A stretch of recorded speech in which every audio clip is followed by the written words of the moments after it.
The Arabian Nights Part 4. Morning now dawned and Shahrazad broke off from what she had been allowed to say. Then, when it was the 12th night, she continued.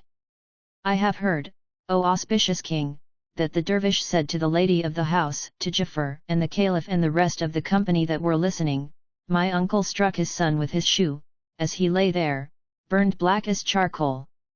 He went on. This astonished me and I was filled with grief for my cousin and at the fate that had overtaken him and the girl. By God, uncle, I said, remove rancor from your heart. My heart and mind are filled with concern. I am saddened by what has happened to my cousin, and by the fact that he and this girl have been left like charcoal. Is their fate not enough for you that you strike your son with your shoe? He said, nephew, from his earliest days this son of mine was passionately in love with his sister. I used to keep him away from her and I would tell myself, they are only children. But when they grew up they committed a foul sin. I heard of this and, although I did not believe it, I seized him and reproached him bitterly, saying, beware of doing what no one has done before you or will do after you and which will remain as a source of disgrace and disparagement among the kings until the end of time, as the news is carried by the caravans. Take care not to act like this or else I shall be angry with you and kill you. I kept him away from her and kept her from him, but the damned girl was deeply in love with him and Satan got the upper hand and made their actions seem good to them. When my son saw that I was keeping him from his sister, he constructed this underground chamber, set it in order and provisioned it, as you see. Then, taking me unawares when I had gone out hunting, he came here, but the righteous God was jealous of them and consumed them both with fire, while their punishment in the next world will be harsher and stronger.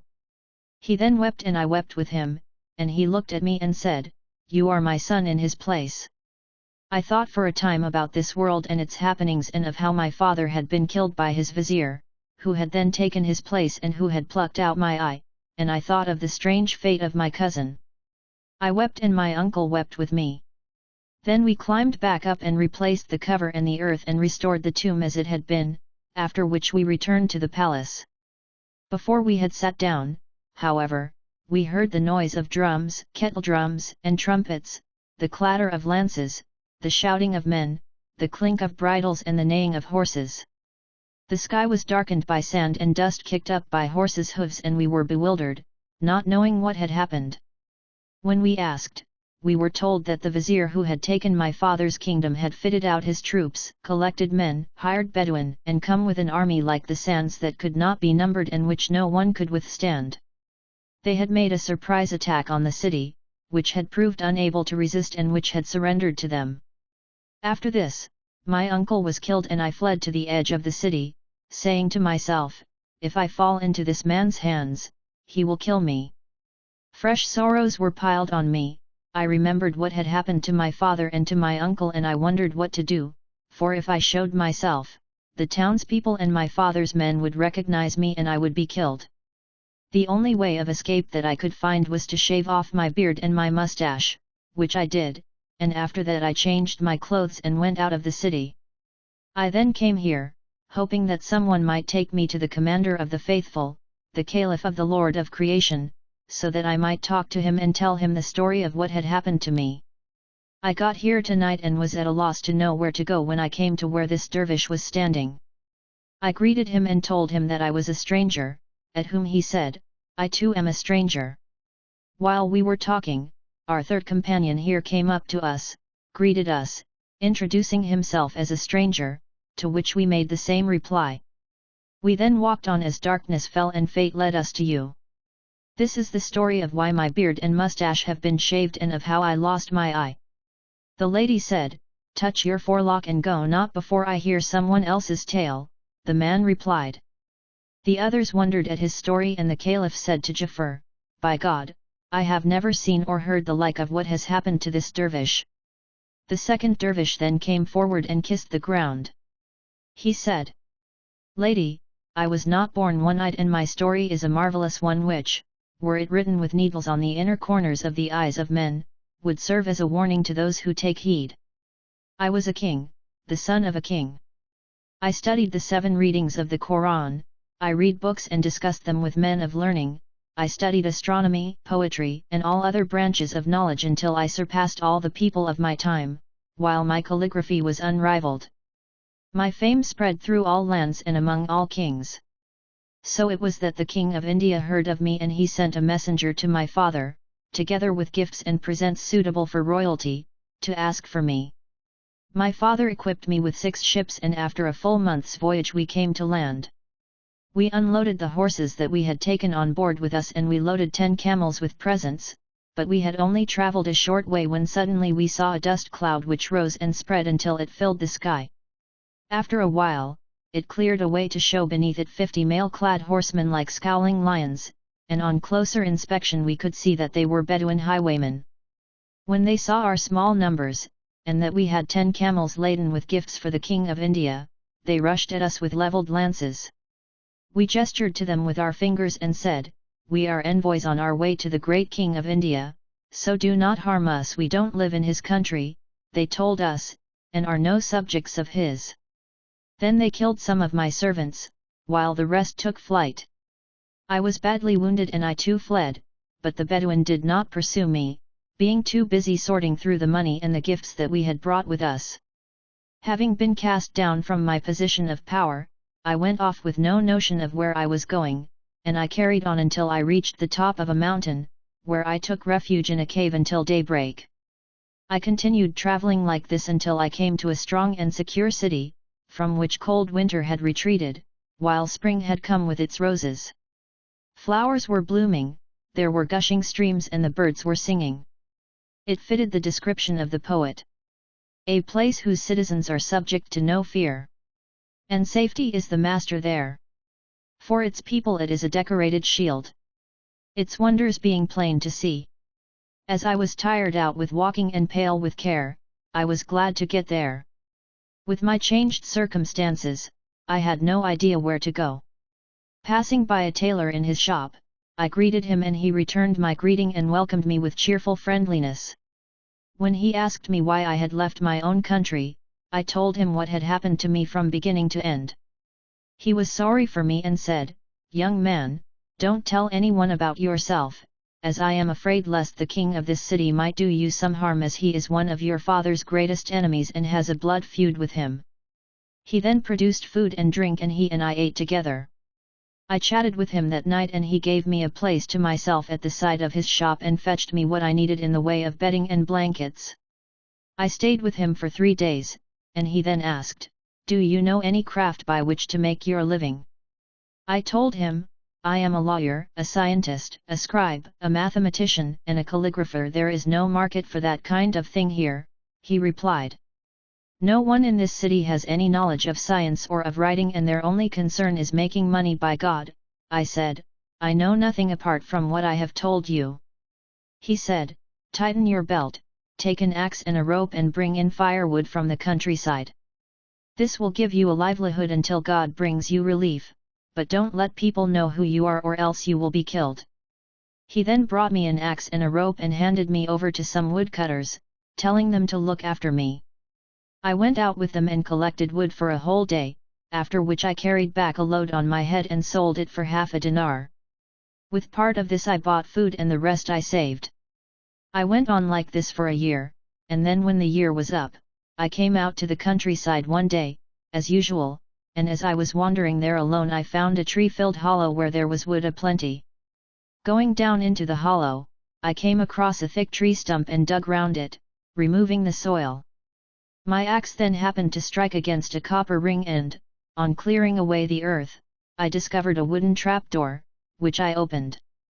Below it appeared a flight of steps, and when I reached the bottom of these, I saw a door, on entering which I saw a most beautiful palace set with pillars. In it I found a girl like a splendid pearl, one to banish from the heart all trace of care, sorrow, and distress, while her words would dispel worries and would leave a man, however intelligent and sensible, robbed of his senses. She was of medium height, with rounded breasts and soft cheeks.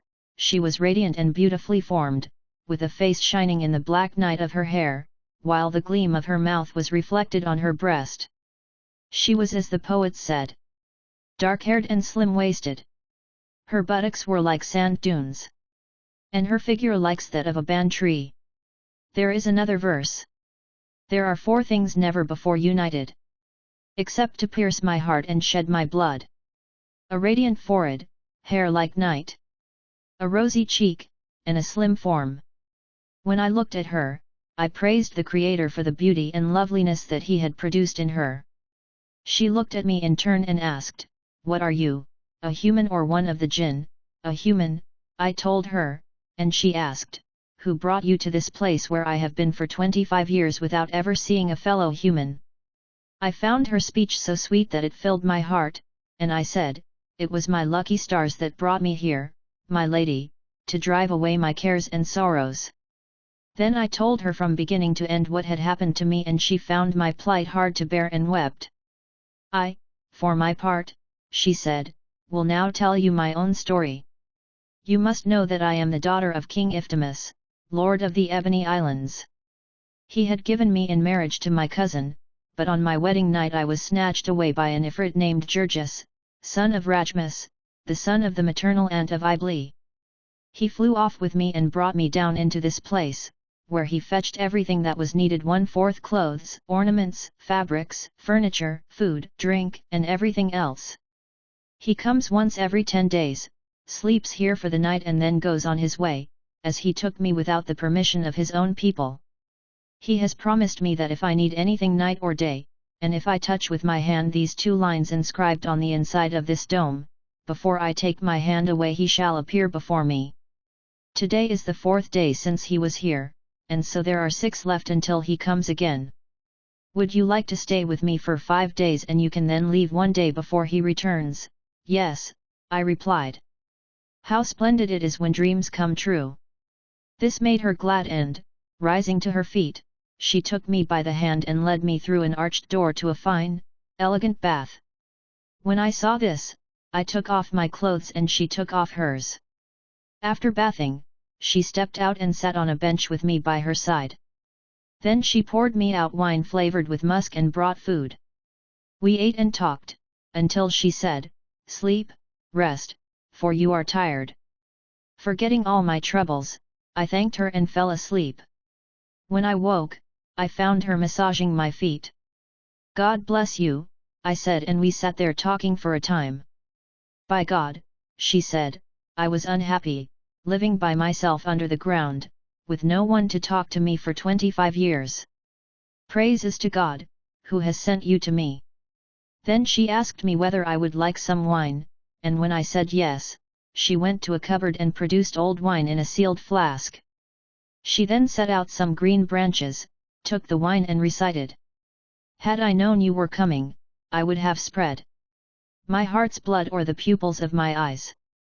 My cheeks would have been a carpet when we met, so that you could have walked over my eyelids." When she had finished these lines, I thanked her. Love of her had taken possession of my heart and my cares and sorrows were gone. We sat drinking together until nightfall, and I then passed with her a night the like of which I had never known in my life. When morning came we were still joining delights to delights, and this went on until midday.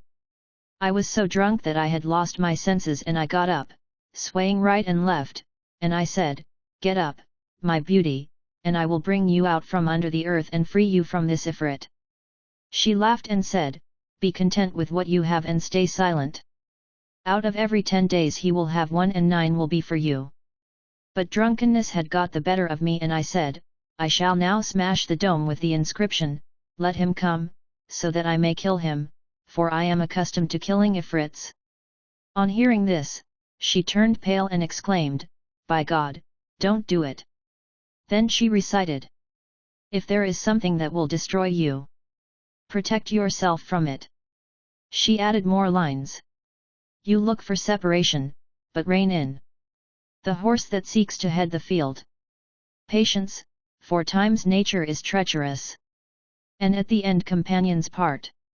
She finished her poem but, paying no attention to her words of warning, I aimed a violent kick at the dome.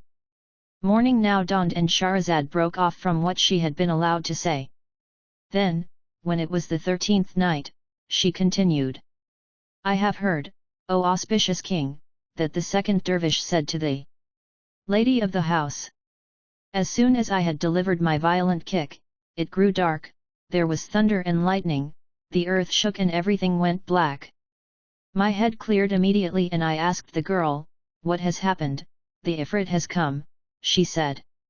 "Didn't I warn you? By God, you have brought harm on me, but save yourself and escape by the way that you came." I was so terrified that I forgot my shoes and my axe. Then, when I had climbed up 2 steps, I turned to look back and I caught sight of a cleft appearing in the earth from which emerged a hideous Ifrit. "Why did you disturb me?" he asked the girl, "and what has happened to you?"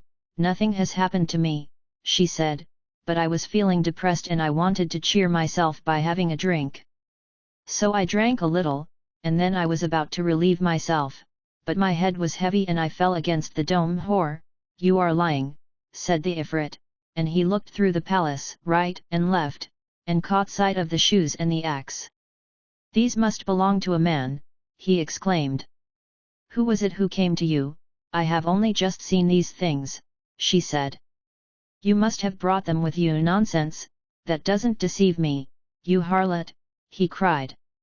Then he stripped her naked and stretched her out, fastening her to 4 pegs. He started to beat her to force her to confess, and as I could not bear to listen to her weeping, I climbed up the staircase, trembling with fear, and when I got to the top I put the trapdoor back in its place and covered it with earth. I bitterly repented what I had done, and I remembered how beautiful the girl was and how this damned Ifrit was torturing her, how she had been there for 25 years and what had happened to her because of me. I also thought about my father and his kingdom, and how I had become a woodcutter, and how my cloudless days had darkened. I then recited, "If one day time afflicts you with disaster, ease and hardship come each in turn." I walked away and returned to my friend the tailor, whom I found waiting for me in a fever of anxiety. "My heart was with you all last night," he said, "and I was afraid lest you had fallen victim to a wild beast or something else, but praise be to God that you are safe." I thanked him for his concern and entered my own quarters, where I started to think over what had happened to me, blaming myself for the impulsiveness that had led me to kick the dome. While I was thinking this over, the tailor came in to tell me that outside there was a Persian sheik looking for me, who had with him my axe and my shoes. He had taken them to the woodcutters and had told them that, at the call of the muezzin, he had gone out to perform the dawn prayer and had found the shoes when he had got back. As he did not know whose they were, he asked about their owner. "The woodcutters recognized your axe," said the tailor, "and so told him where you were. He is sitting in my shop and you should go to thank him and take back your axe and your shoes." On hearing these words, I turned pale and became distraught. While I was in this state, the floor of my room split open and from it emerged the Persian, who turned out to be none other than the Ifrit. In spite of the severest of tortures that he had inflicted on the girl, she had made no confession. He had then taken the axe and the shoes and had told her, "As certainly as I am Jurgis of the seed of Ibli, I will fetch the owner of this axe and these shoes." He then went with his story to the woodcutters, after which he came on to me. Without pausing, he snatched me up and flew off with me into the air, and before I knew what was happening he came down and plunged under the earth. He took me to the palace where I had been before and my eyes brimmed with tears as I saw the girl, staked out naked with the blood pouring from her sides. The Ifrit took hold of her and said, "Whore, is this your lover?" She looked at me and said, "I don't recognize him and I have never seen him before." "In spite of this punishment, are you not going to confess?" he asked. She insisted, "I have never seen this man in my life and God's law does not allow me to tell lies against him." "If you don't know him," said the Ifrit, "then take this sword and cut off his head." She took the sword, came to me and stood by my head. I gestured to her with my eyebrows, while tears ran down my cheeks. She understood my gesture and replied with one of her own, as if to say, "You have done all this to us." I made a sign to say, "Now is the time for forgiveness," and inwardly I was reciting, "My glance expresses the words that are on my tongue, and my love reveals what is concealed within." We met as the tears were falling. Though I was silent, my eyes spoke of you. She gestured and I understood the meaning in her eyes. I signed to her with my fingers and she understood. Our eyebrows settled the affair between us. And we kept silence, but love spoke. When I had finished the poem, the girl threw down the sword and said, "How can I cut off the head of someone whom I do not know and who has done me no harm? My religion does not allow this." Then she stepped back, and the Ifrit said, "It is not easy for you to kill your lover, and because he spent a night with you, you endure this punishment and do not admit what he did. Like feels pity for like." Then he turned to me and said, "Young man, I suppose that you too don't recognize her." I said, "Who is she? I have never seen her before." "Then take this sword," he said, "and cut off her head. By this, I shall be sure that you don't know her at all, and I shall then allow you to go free without doing you any harm." "Yes," I said, and taking the sword, I advanced eagerly and raised my hand, but the girl gestured to me with her eyebrows. "I did not fail you. Is this the way that you repay me?" I understood her meaning and signed to her with my eyes, "I shall ransom you with my life," and it was as though our inner tongues were reciting. How many a lover has used his eyes to tell his loved one of the secret that he kept? With a glance that said, "I know what happened." How beautiful is the glance! How elegant the expressive eye! The one writes with his eyelids. The other recites with the pupil of the eye. My eyes filled with tears and I threw away the sword and said, "O powerful Ifrit, great hero, if a woman, defective as she is in understanding and in religious faith, thinks that it is not lawful to cut off my head, how can it be lawful for me to cut off hers when I have not seen her before? I shall never do that even if I have to drain the cup of death." The Ifrit said, "The two of you know how to pay each other back for favors, but I shall show you the consequence of what you have done." Then he took the sword and cut off one of the girl's hands, after which he cut off the other.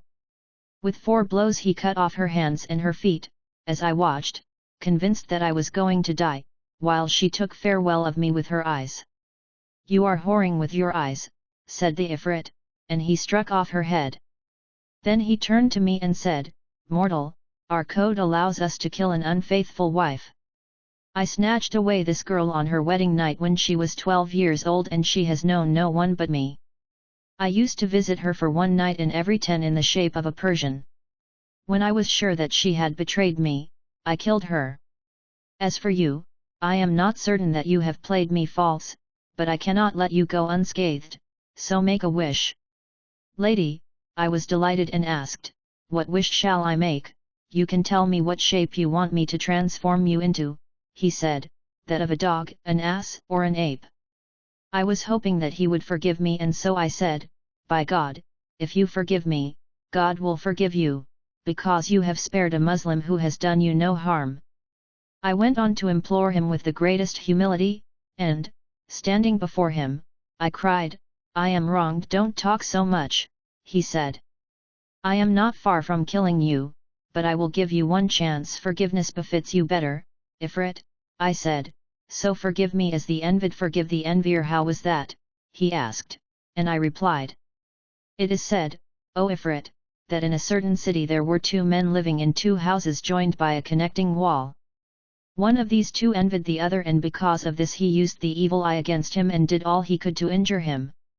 So far did this envy increase that the envier lost appetite and no longer enjoyed the pleasure of sleep, while the man whom he envied grew more and more prosperous, and the more the envier tried to gain the upper hand, the more the other's prosperity increased and spread. On hearing of his neighbor's envy and of his attempts to injure him, he moved away from the district, leaving the country and saying, 'By God, I shall abandon worldly things for his sake.' He settled in another city and bought a piece of land there in which was a well with an old water wheel. On this land he endowed a small mosque for which he bought everything that was needed, and there he devoted himself with all sincerity to the worship of Almighty God.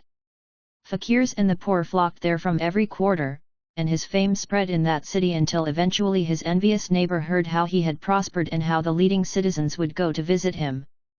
So he came to the mosque where the object of his envy gave him a warm welcome and showed him the greatest honor.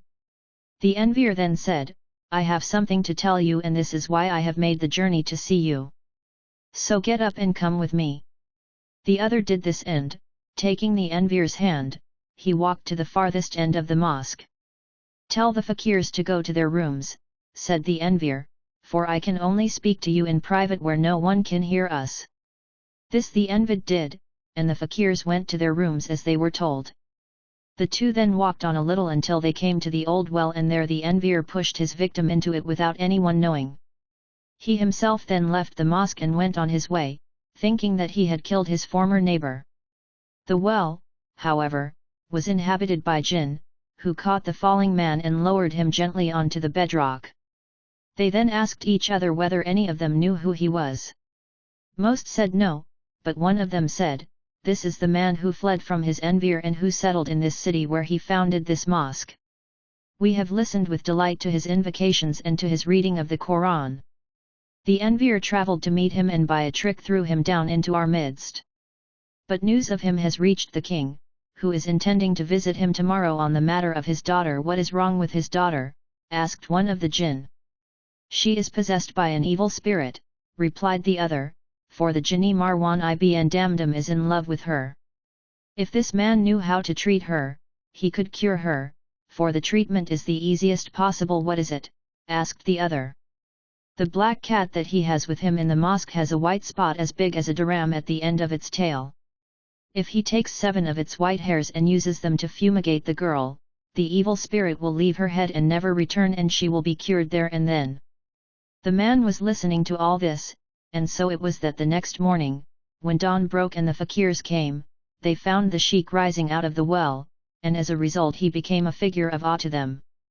Since he had no other medicines, he took 7 hairs from the white spot at the end of the black cat's tail and carried them away with him. The sun had scarcely risen when the king arrived with his escort and his great officers of state. He told his men to wait and went in to visit the sheik, who welcomed him warmly and said, "Shall I tell you why you have come to me?" "Please do," replied the king. The man said, "You have come to visit me in order to ask me about your daughter." "That is true, good sheik," the king agreed. "Send someone to fetch her," said the man, "and I hope, if God Almighty wills it, that she will be cured immediately." The king gladly sent for his daughter, who was brought tied up and manacled. The man sat her down and spread a curtain over her, after which he produced the 7 cat hairs and used them to fumigate her. The evil spirit that was in her head cried out and left. She then recovered her senses, covered her face and said, "What is all this? Who has brought me here?" The joy that the king felt was not to be surpassed. He kissed his daughter's eyes and then the hands of the sheik, after which he turned to his state officials and said, "What do you say? What does the man who cured my daughter deserve? He should marry her," they said. "You are right," said the king, and he married the man to his daughter, making him his son-in-law. Shortly afterwards, the vizier died, and when the king asked who should replace him, the courtiers said, "Your son-in-law." So he was appointed vizier, and when, soon after that, the king himself died and people asked who should be made king, the answer was, the vizier. Accordingly he was enthroned and ruled as king. One day, as he was riding out, the envier happened to be passing by and saw the man he envied in his imperial state among his emirs, viziers, and officers of state. The king's eye fell on him and, turning to one of his viziers, he said, "Bring me that man, but do not alarm him." When his envious neighbor was brought to him, he said, "Give this man 1,000 coins of gold from my treasury, load 20 camels for him with trade goods, and send a guard with him to escort him to his land." Then he took his leave of the man who envied him, turned away from him and did not punish him for what he had done. See then, Ifrit, how the envied forgave the envious, who had started by envying him, then injured him, followed him, and eventually threw him into the well, intending to kill him. His victim did not pay him back for these injuries but forgave and pardoned him. At this point, lady, I wept most bitterly before him and recited, "Forgive those who do wrong, for the wise man forgives wrongdoers for their evil deeds. If every fault is mine, every forgiveness should be yours. Who hopes that his superior will pardon him? Has to forgive inferiors their faults. The Ifrit said, I shall not kill you, but neither shall I forgive you. Instead, I shall cast a spell on you. Then he plucked me from the ground and flew up into the air with me until I could see the earth looking like a bowl set in the middle of water. He set me down on a mountain and, taking some earth, he muttered over it, cast a spell and scattered it over me, saying, Leave this shape of yours and become an ape. Instantly, I became 100-year-old ape, and when I saw myself in this ugly form, I wept over my plight, but I had to endure time's tyranny, knowing that no one is time's master. After climbing down from the mountain top, I found a wide plain across which I travelled for a month before ending at the shore of the salt sea. I stayed there for some time until suddenly I caught sight of a ship out at sea that was making for the shore with a fair breeze. I hid myself behind a rock and waited until it came by, when I jumped down into it. Remove this ill-omened beast, cried one of the merchants on board. Let's kill it, said the captain. I'll do that with this sword, said another. I clung to the hem of the captain's clothes and wept copious tears. The captain now felt pity for me and told the merchants, This ape has taken refuge with me and I have granted it to him. He is now under my protection, so let no one trouble or disturb him. He then began to treat me with kindness, and as I could understand whatever he said, I did everything that he wanted and acted as his servant on the ship, so that he became fond of me. The ship had a fair wind for 50 days, after which we anchored by a large city, with a vast population. As soon as we had arrived and the ship had anchored, Mamluks sent by the local king came on board. They congratulated the merchants on their safe voyage and passed on further congratulations from the king. Then they said, The king has sent you this scroll of paper, on which each one of you is to write one line. The king's vizier was a calligrapher and as he is now dead, the king has taken the most solemn of oaths that he will only appoint as his successor someone who can write as well as he did. The merchants were then handed a scroll which was 10 cubits long and 1 cubit in breadth. Every last one of them, who knew how to write, did so, and then I, in my ape's form, snatched the scroll from their hands. They were afraid that I was going to tear it and they tried to stop me, but I gestured to them to tell them I could write, and the captain signaled to them to leave me alone.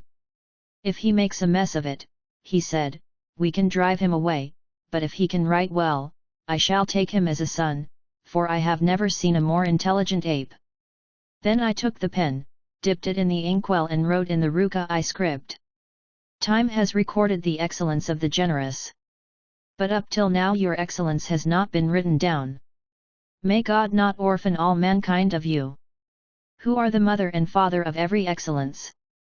Then I wrote in the Rahani script. He has a pen that serves every land. Its benefits are shared by all mankind. The Nile cannot rival the loveliness. That your 5 fingers extend to every part. Then in the Thuluth script I wrote. The writer perishes but what he writes remains recorded for all time. Write only what you will be pleased to see. When the day of resurrection comes. I then wrote in Nask. When we were told you were about to leave. As time's misfortunes had decreed.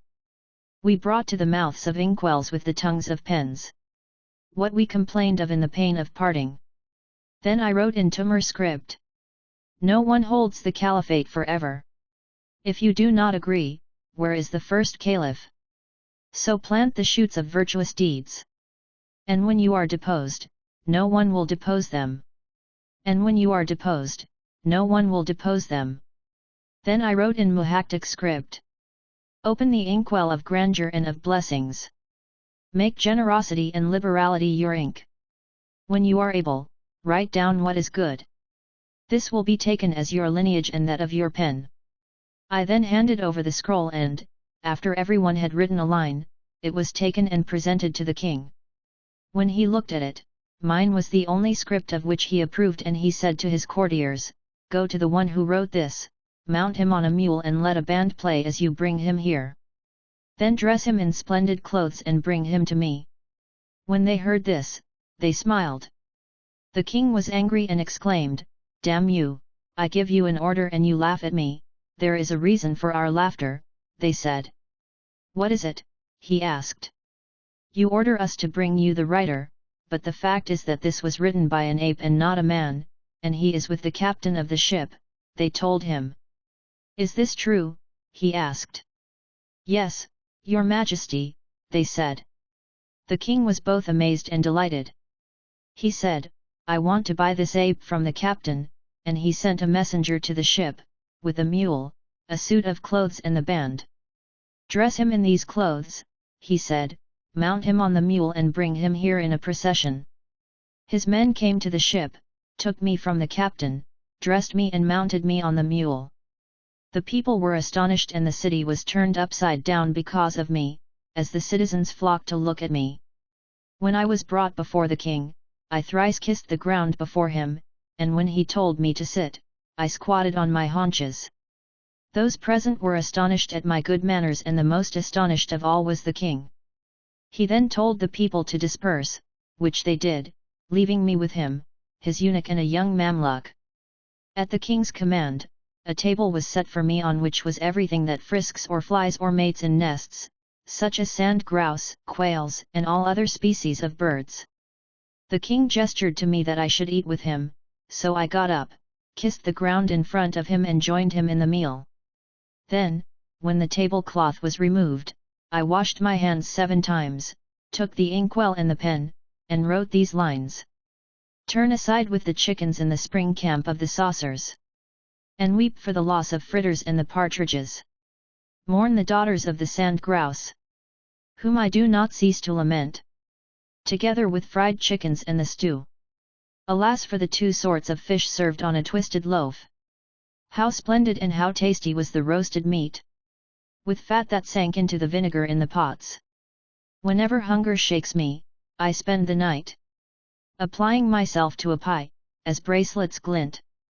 I am reminded of this merry meal when I eat, on tables strewn with various brocades. Endure, my soul, time is the Lord of wonders. One day is straitened, but the next may bring relief. I then got up and took my seat some way off. The king looked at what I had written and read it with astonishment. How marvelous! He exclaimed. An ape with such eloquence and a master of calligraphy! By God, this is a wonder of wonders! Then some special wine was brought in a glass, which he drank before passing it to me. I kissed the ground, drank and then wrote. They burned me with fire to make me speak, but found I could endure misfortune. For this reason, hands have lifted me, and I kiss the mouths of lovely girls. I added the lines. Dawn has called out to the darkness, so pour me wine that leaves the intelligent as a fool. It is so delicate and pure that I cannot tell whether it is in the glass or the glass is in it. When the king read the lines, he sighed and said, were a man as cultured as this, he would surpass all the people of his age. He then brought out a chessboard and asked whether I would play with him. I nodded yes and came forward to set out the pieces. I played 2 games with him and beat him, to his bewilderment. Then I took the inkwell and the pen and wrote these lines on the chessboard.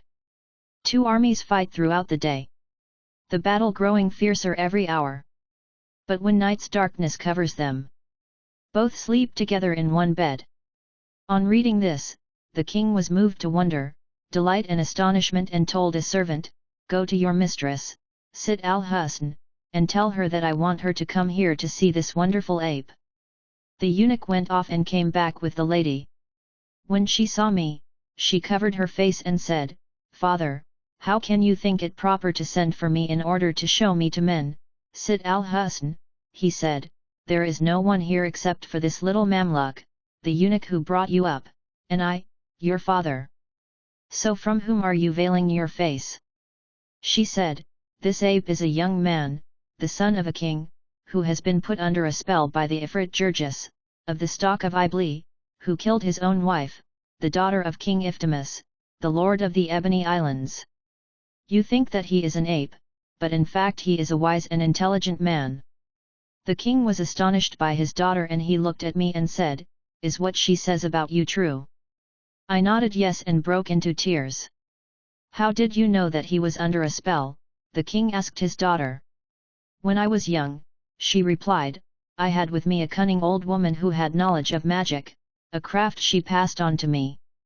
I remembered what she taught me and have become so skilled in magic that I know 170 spells, the least of which could leave the stones of your city behind Mount Kaf and turn it into a deep sea, with its people swimming as fish in the middle of it. By my life, daughter, said the king, please free this young man so that I can make him my vizier, for he has wit and intelligence. Willingly, she replied, and taking a knife in her hand, she cut out a circle.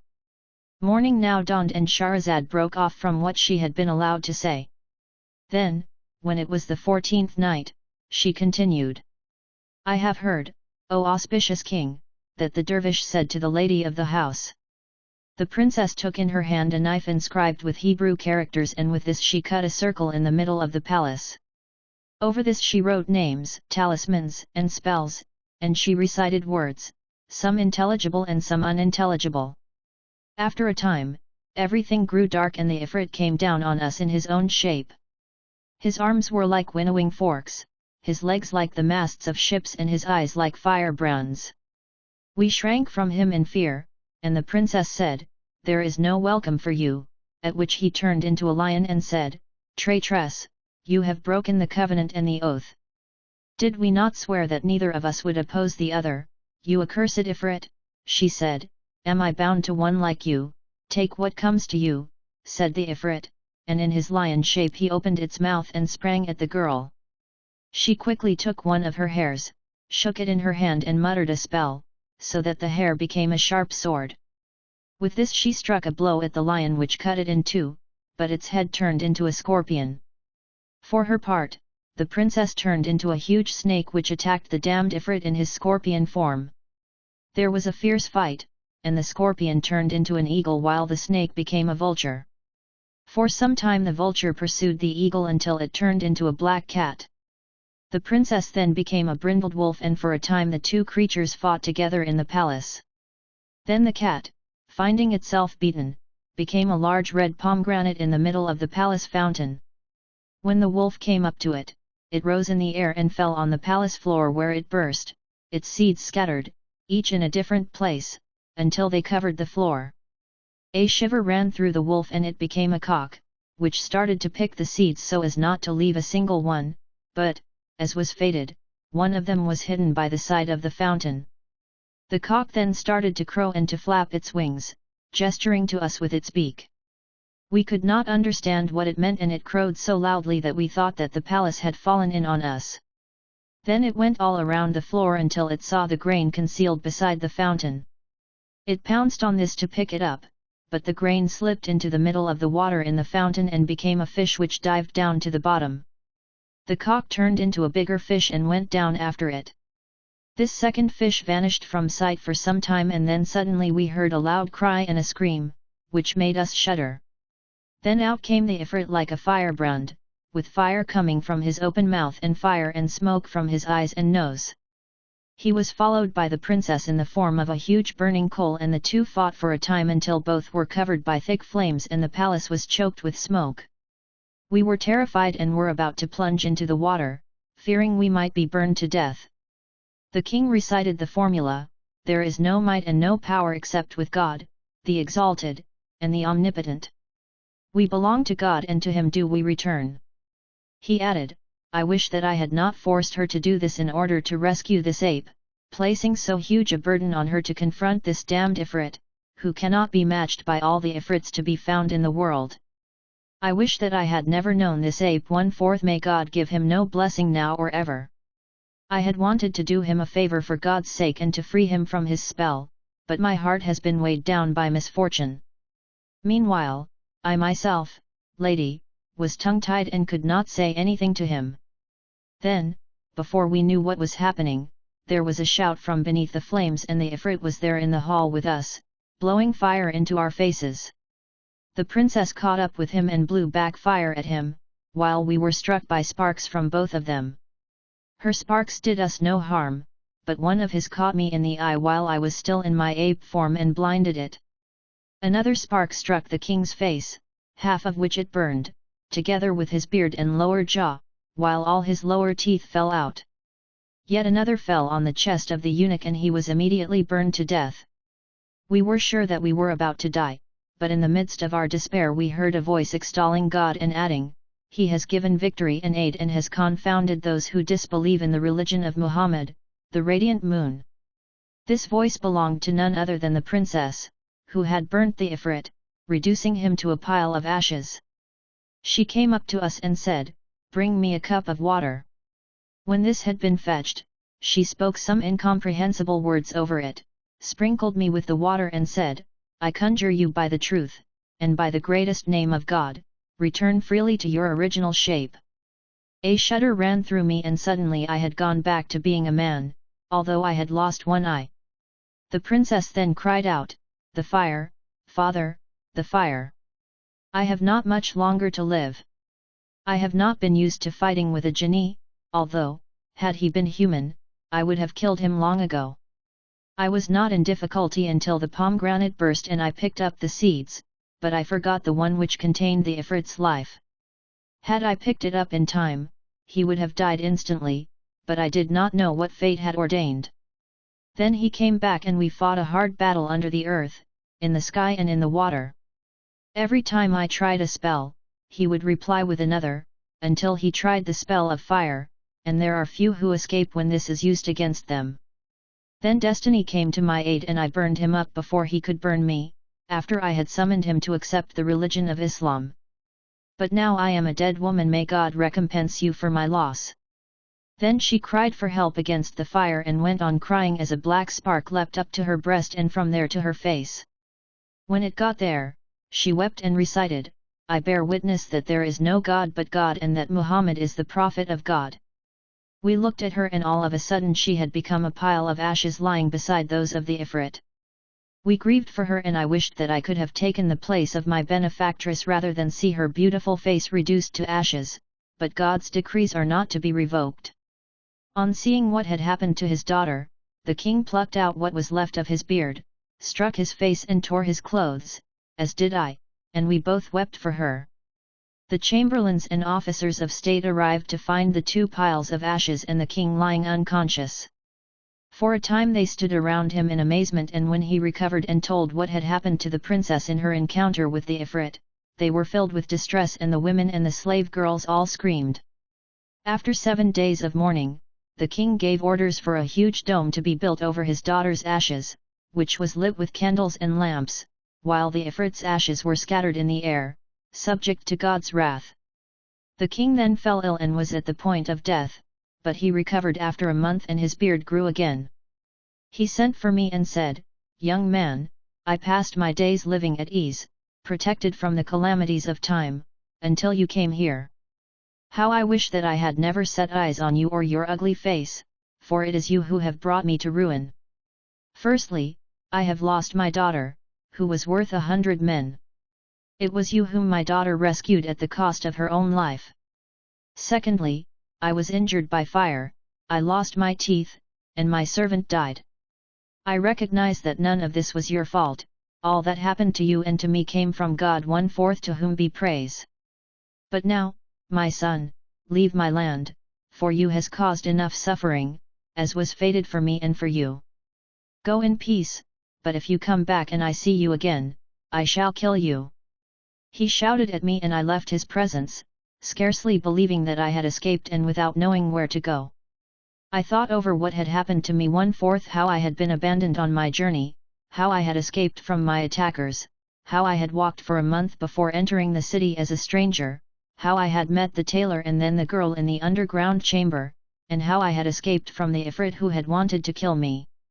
I relived all my emotions from the beginning to the end and I gave praise to God, saying, "It has cost me my eye but not my life." Before quitting the city, I went to the baths and shaved off my beard, after which I put on a black hair shirt and poured dust over my head.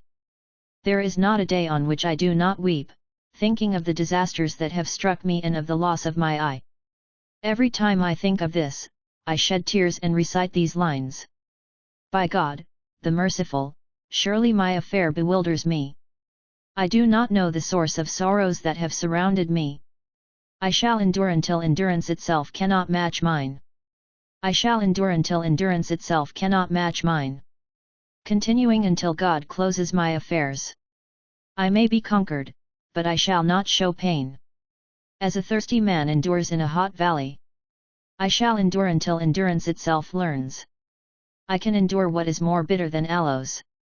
Itself the bitterest of all. But bitterer than all this would be for patience to betray me. The secrets of my secret heart are its interpreter. At the heart of the secret is my heart's secret love for you.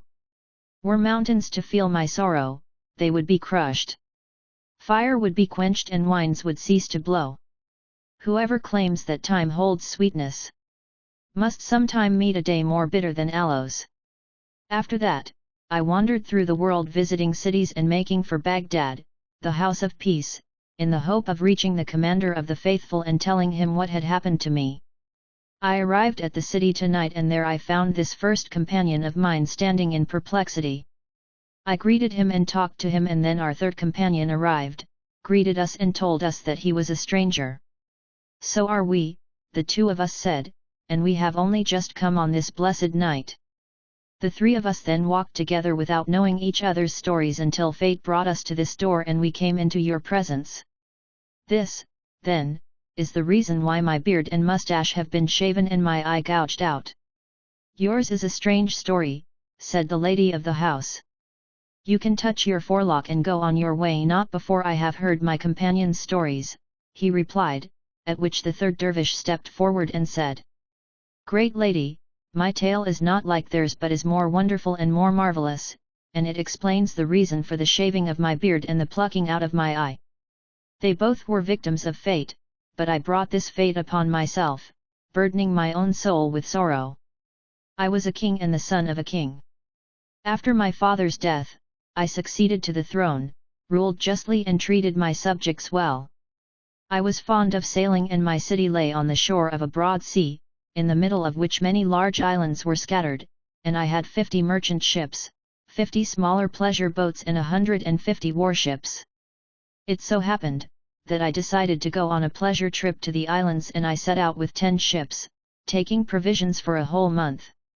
We had been sailing for 20 days when, one night, cross winds blew against us and the sea became very rough, with tumultuous waves, and we were plunged into thick darkness. Despairing of life, I said, a man who courts danger is not to be praised, even if he comes out safely. We called on Almighty God and implored his help, but the wind continued to shift and the waves to clash together until daybreak. The wind then dropped, the sea became calm and the sun came out. Looking out, we found ourselves by an island and so we landed on the shore, cooked and ate a meal and rested for 2 days. We then sailed on for another 20 days, when the currents turned against us and, as the captain of my ship did not recognize where we were, we told the lookout to climb to the crow's nest to scan the sea. He went up the mast and shouted to the captain that to the right he could see fish on the surface, while at some distance away there was a dark shape, showing surface, sometimes as black and sometimes as white. When the captain heard this, he dashed his turban on the deck, tore out hairs from his beard and said, "Good news! We are all dead men, not one of us can escape." He started to cry, and we all joined in, weeping for ourselves. I then asked the captain what it was that the lookout had seen. "Master," he said, "we went off course on the day of the gale when the wind did not die down until the following morning. That meant that we were off course for 2 days, and since that night we have been astray for 11 days, with no wind to blow us back on course. Tomorrow evening we shall come to an island of black stone that is called the Magnetic Mountain. The currents will force us under its lee and the ship will split apart, nails being drawn out to attach themselves to the rock. This is because God Almighty has set in it a secret power that attracts everything made of iron and God only knows how much of the metal is there, thanks to the many ships that have been wrecked on the rock over the course of time. By the shore there is a vaulted dome of brass set on 10 columns and on top of this is a rider and his horse, both made of brass. In his hand the rider carries a brass lance and to his breast is fixed a lead tablet inscribed with names and talismans. It is this rider, O king," he went on, who kills everyone who comes his way, and there is no escape unless the rider falls from his horse." At that, my lady, the captain wept bitterly, and we were convinced that we were doomed. Each of us said farewell to his comrades and left his final instructions in case one should escape. We had no sleep that night, and when morning came, we found ourselves close to the mountain. Then the force of the currents took us, and when our ships were under the cliffs, they split apart, the nails and every iron object aboard being drawn towards the magnetic rock, to which they stuck. By the end of the day, we were drifting in the water around the mountain, and although some of us still lived, most were drowned, while the survivors could scarcely recognize each other, stunned as they were by the force of the waves and the gusts of wind. As for me, Almighty God preserved my life, as it was His intention to distress, torture, and afflict me further. I clung to a plank that was driven by the wind until was blown ashore. There I found a beaten track, like a staircase carved in the mountain, leading to the summit. I pronounced the name of Almighty God. Morning now dawned, and Shahrazad broke off from what she had been allowed to say. Then, when it was the 15th night, she continued. I have heard, O auspicious king, that, while the other guests waited, tied up with slaves standing by their heads with drawn swords, the third dervish said, I pronounced the name of God and called on him with supplication. Then, gripping the cracks in the rock, I gradually managed to climb up. At that point, by God's permission, the wind died down, and He helped me to make my way in safety until I reached the summit, where the only path that I could take led to the dome. I went in and then performed the ritual ablution as well as 2 rakas in gratitude to God for bringing me to safety, after which I fell asleep under its shelter. In my sleep, I heard a voice saying, Ibn Khattab, when you wake, dig beneath your feet and you will find a bow of brass with 3 lead arrows, on which are inscribed talismans. Take the bow and the arrows and shoot the rider on top of the dome, for in this way you will rescue people from great distress. When you shoot him, he will fall into the sea and the bow will drop at your feet. Take it and bury it where you found it, and when you do this the sea will swell higher and higher, until it comes level with the mountain top. A little boat will then come up in which will be a man of brass 1/4, but not the one whom you shot. He will come to you with an oar in his hand and you must board his boat, but you are not to pronounce the name of Almighty God. The man will row you for 10 days and bring you to the sea of safety, where you will find someone to take you back to your own land, but all this will happen only if you do not mention the name of God. When I awoke, I got up eagerly and did what the voice had told me. I shot the horseman, and when he fell into the sea, the bow dropped at my feet and I took it and buried it. The sea then stirred and rose higher until it was level with me on the mountain, and before I had waited long, I saw a little boat making its way towards me, at which I called down praises on Almighty God. When it arrived, I found in it a man of brass with a lead tablet on his breast, inscribed with names and talismans. I boarded it silently, without speaking, and the brass sailor rowed day after day for the full 10 days. Then, looking out, to my great joy, I saw the islands of safety. Because of the intensity of my joy, I invoked the name of God, reciting the formula, there is no God but God, and crying, Allahu Akbar. As soon as I did this, the boat tipped me into the sea and then itself overturned. I knew how to swim, however, and so I swam all that day until nightfall, by which time my arms could no longer support me and my shoulders were tired. Exhausted and in mortal danger, I recited the confession of faith, being sure that I was about to die. A violent wind stirred up the sea and I was carried on by a wave as big as a castle, which hurled me onto the land in accordance with God's will. I climbed up on the shore, where I squeezed out my wet clothes, spreading them out on the ground to dry overnight. The next morning, I put them on and went to see where I could walk.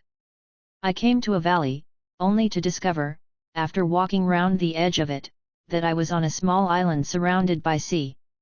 Every time that I escape from one predicament, I said to myself, I fall into another that is worse. While I was thinking over my plight and wishing that I was dead, at a distance I caught sight of a ship with people on it which was making for my island. I got up and sat in a tree, and from there I saw that the ship had come to land, and out of it emerged 10 black slaves, each carrying a spade. They walked to the center of the island where they dug until they had uncovered a trapdoor, which they raised up. They then went back to the ship and returned with bread, flour, butter, honey, sheep, and utensils that someone living in the underground chamber would need. The slaves kept on going to and fro from the ship until they had moved all its cargo to the chamber. They then came back bringing the very finest of clothes, and in the middle of them was a very old man, a skeletal figure, crushed by time and worn away. He was wearing a tattered blue robe through which the winds blew west and east, as the poet has said. What shudders are produced by time? And time is strong and violent. I used to walk without weakness. But now I am weak and cannot walk. The old man's hand was being held by a youth cast in the mold of splendor and perfection to the extent that his beauty deserved to be proverbial.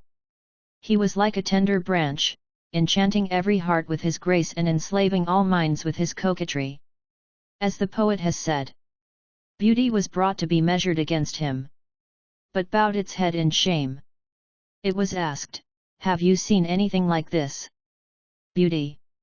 It answered, "No." They walked on, lady, until they reached the underground chamber and went down into it. They stayed out of sight for an hour or more, and then the slaves and the old man came up, but the youth was not with them. They closed the door of the chamber as it had been before, after which they got into the boat and sailed out of sight. I climbed down from my tree and walked to the pile of earth, where I excavated the soil, removed it and worked patiently until I had cleared it all away. There was the trapdoor, made of wood and as big as a millstone. When I lifted it, I could see under it, to my astonishment, a vaulted stone staircase. Down this I went until I reached the bottom, and there I found a clean chamber furnished with rugs and silks, in which the youth was sitting on a raised dais, leaning back against a round cushion, holding a fan in his hand, with nosegays and scented herbs set before him. He was alone, and when he saw me, he turned pale. I greeted him and said, "Calm yourself, don't be alarmed. I mean you no harm. I am a mortal like you, and the son of a king, who has been brought to you by fate to cheer you in your loneliness. What is your story, and how is it that you come to be living alone underground?" When he was sure that I was a man like himself, his color returned and he let me approach him. Then he said, "My brother, my story is a strange one. My father is a merchant jeweler, who engages in trade, with slaves, black and white, acting for him, sailing to the furthest of lands with his goods, traveling with camels and carrying vast stores of wealth. He had never had a son, but then in a dream he saw that, although he would have one, this son would be short-lived. He woke in the morning after his dream, crying and weeping, and it was on the following night that my mother conceived me, a date that my father noted. When the period of her pregnancy ended, she gave birth to me, to his delight.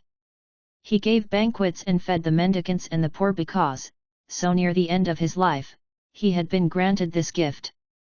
Then he summoned all the astrologers and astronomers, the sages, and those who could cast a horoscope. They investigated my horoscope and told my father, "Your son will live for 15 years, after which he will be faced by a danger, but if he escapes, his life will be a long one. The cause of his death will be as follows. In the Sea of Destruction is the magnetic mountain, on top of which stands a horse of brass with a rider on whose chest is a lead tablet. 50 days after this rider falls from his horse, your son will die, killed by the man who shoots the rider, his name being Ajib ibn Khattab." This caused my father great distress, but he gave me the best of upbringings until I reached the age of 15. Then, 10 days ago, he heard that the rider had fallen into the sea and that the name of the man who had shot him was Ajib, son of King Khattab. In his fear lest I be killed, my father brought me here. This is my story, and this is why I am here all alone. When I heard this, I was astonished, and I said to myself, I was the man who shot the rider, but by God I shall never kill this youth.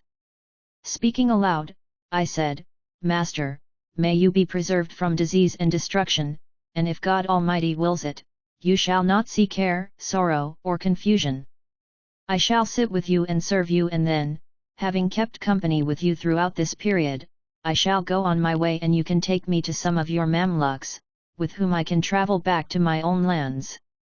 I sat talking to him until nightfall, when I got up, set light to a large candle and lit the lamps. After having brought out some food, we sat down to a meal, and we then ate some sweetmeats which I had produced. We sat talking until most of the night had passed, when the youth went to sleep. I put a covering over him and settled down to sleep myself. In the morning, I got up, heated some water and gently woke my companion. When he was awake, I brought him the hot water and he washed his face and thanked me. By God, he said, when I am free from my present danger and safe from ARABIAN Kadab, I shall ask my father to reward you, but if I die, may my blessing be on you even so. I replied, may there never be a day on which evil strikes you and may God will it that the day of my death comes before yours. I produced some food and we ate and I got him to perfume himself with incense. Then I made a draughts board for him and, after eating some sweetmeats, he and I started to play, going on until nightfall, when I got up, lit the lamps and brought out some more food. I sat talking to him until only a little was left of the night, when he fell asleep, after which I covered him up and slept myself. I went on doing this for a period of days and nights, becoming fond of him and forgetting my cares. The astrologers lied, I said to myself, for by God I shall never kill this boy. I continued to serve him, to act as his companion and to talk with him for 39 days until the night of the 40th day. The youth was full of gladness and said to me, thanks be to God, my brother, who has saved me from death, and this is because of your blessing and the blessing brought by your arrival. I pray that God may restore you to your own land. He then asked me to heat him water for a bath, which I willingly agreed to do. I warmed up a great quantity of water and brought it to him. He had a good bath, using lupin flour, and I helped by rubbing him down and bringing him a change of clothes, after which I made up a high couch for him. He came and lay down to sleep there after his bath, saying, brother, cut me up a melon and dissolve some sugar in its juice. I went to the store cupboard and found a fine melon, which I put on a plate. Master, I said to him, do you have a knife? It is on this high shelf above my head, he replied. So I got up quickly, took the knife and drew it from its sheath, but as I went back, I tripped. With the knife in my hand, I fell on top of the youth and, in accordance with the eternal decree, it quickly penetrated his heart and he died on the spot. When this happened and I realized that I had killed him, I uttered a loud cry, beat my face and tore my clothes, saying, to God we belong and to him do we return. O Muslims, this handsome youth had only a single night left of the dangerous period of 40 days that the astrologers and sages had predicted for him, and his death came at my astrologers and sages had predicted for him, and his death came at my hands. How I wish I had not tried to cut this melon. This is an agonizing disaster, but it came about in order that God's decree might be fulfilled. Morning now dawned and Shahrazad broke off from what she had been allowed to say.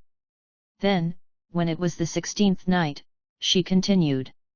I have heard, O auspicious king, that the dervish told the lady of the house. When I knew for certain that I had killed him, I got up, climbed the stairs and replaced the soil. Then I looked out to sea and caught sight of the ship making for the shore. I said fearfully, now they will come and find the boy dead. They will know that it was I who killed him and they will be bound to kill me. I made for a high tree, which I climbed, concealing myself among the leaves, and scarcely had I settled there than the black slaves and the youth's old father disembarked and went towards the hidden chamber. They cleared away the earth, found the trapdoor and went down. There they found the youth apparently asleep, his face glowing with the effect of his bath, dressed in clean clothes but with the knife plunged into his breast.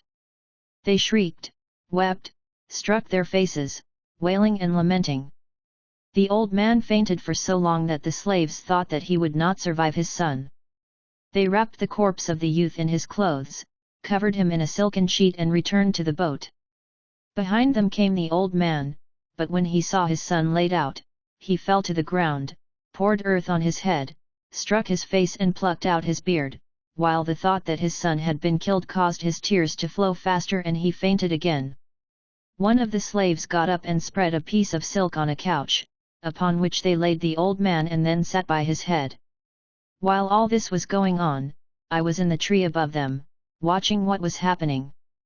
Because of the cares and sorrows that I had suffered, my heart turned grey before my hair and I recited, "How many hidden acts of grace does God perform, whose secrets are too subtle to be grasped by clever men? How often in the morning trouble comes, while in the evening follows joy? How many times does hardship turn to ease, as pleasure follows the sad heart's distress?" The old man did not recover from his swoon until it was close to evening. Then, looking at the body of his son, he saw that what he had feared had come to pass. He slapped his face and his head and recited these lines: "The loved ones left me with a broken heart, and floods of tears rain from my eyes. My longing is for what lies distant, but, alas! How can I reach this? What can I say or do? I wish that I had not set eyes on them. What can I do, my masters, in these narrow paths? How can I find my solace in forgetfulness? The blazing fire of love plays with my heart. I wish we had been joined by death. I wish we had been joined by death, in an inseparable link. In God's name, slanderer, go slow. Join me with them while this can still be done. How pleasantly we were sheltered by one roof, living a life of constant ease, until arrows of separation struck and parted us. And who is there with power to endure them? A blow struck us through the dearest of all men, perfect in beauty, unique in his age. I called him 1/4, but the silent voice preceded me. My son, would that your fate had not arrived. How may I rush to ransom you, my son? With my own life, were that acceptable? I say, he is the sun, and the sun sets. I say, he is the moon, and moons decline. The days bring sorrow and distress for you. I cannot do without you. None can take your place. Your father longs for you, but you are dead. And he is helpless. The envious look at us today, to see what they have done, how evil was their deed." At that, with a deep sigh his soul parted from his body. "O master," cried the slaves, and, pouring dust on their heads, they wept more and more bitterly. Then they put his body on the ship beside that of his son and, unfurling the sail, they passed out of sight. I came down from the tree, went through the trapdoor and thought about the youth. Seeing some of his belongings, I recited, "I see their traces and so melt with longing, weeping in places where they used to dwell. I ask God, who decreed that they should leave, that one day he may grant that they return?" I then went out and passed my time wandering around the island by day and going into the underground chamber by night. In this way a month went by and, as I looked out over the western tip of the island, I could see that with every day that passed the water was drying up. Eventually there was very little of it left to the west and there was no longer any current. By the end of the month, to my joy, the sea had dried up in that direction and, sure that I was now safe, I got up and waded through what water was left until I reached the mainland. There I encountered sand dunes in which camels would sink up to their hocks, but, steeling myself, I managed to cross them, and then far off I caught a glimpse of a fire burning brightly. I made for it, hoping to find relief. Meanwhile I recited, "It may perhaps be that time will direct its reins towards some good 1/4, but time is envious. Were it to aid hopes and fulfill my needs, it might bring pleasure after this distress." When my course brought me nearer, I saw a palace with a door of brass which, when the sun shone on it, gleamed from a distance like fire. I was delighted at the sight and sat down opposite the door. Scarcely had I taken my seat when there came towards me 10 young men, wearing splendid clothes, with a very old companion. All the young men had lost their right eyes, and I was astonished by their appearance and at this coincidence. When they saw me they greeted me and asked me about myself and about my story. They were amazed when I told them what had happened to me and of my misfortunes, and they then brought me into the palace. Ranged around the hall were 10 couches, each spread with and covered in blue material. In the middle of these was a small couch whose coverings, like those of the others, was also blue. When we entered the room, each of the young men went to his own couch and the old man went to the small one in the middle.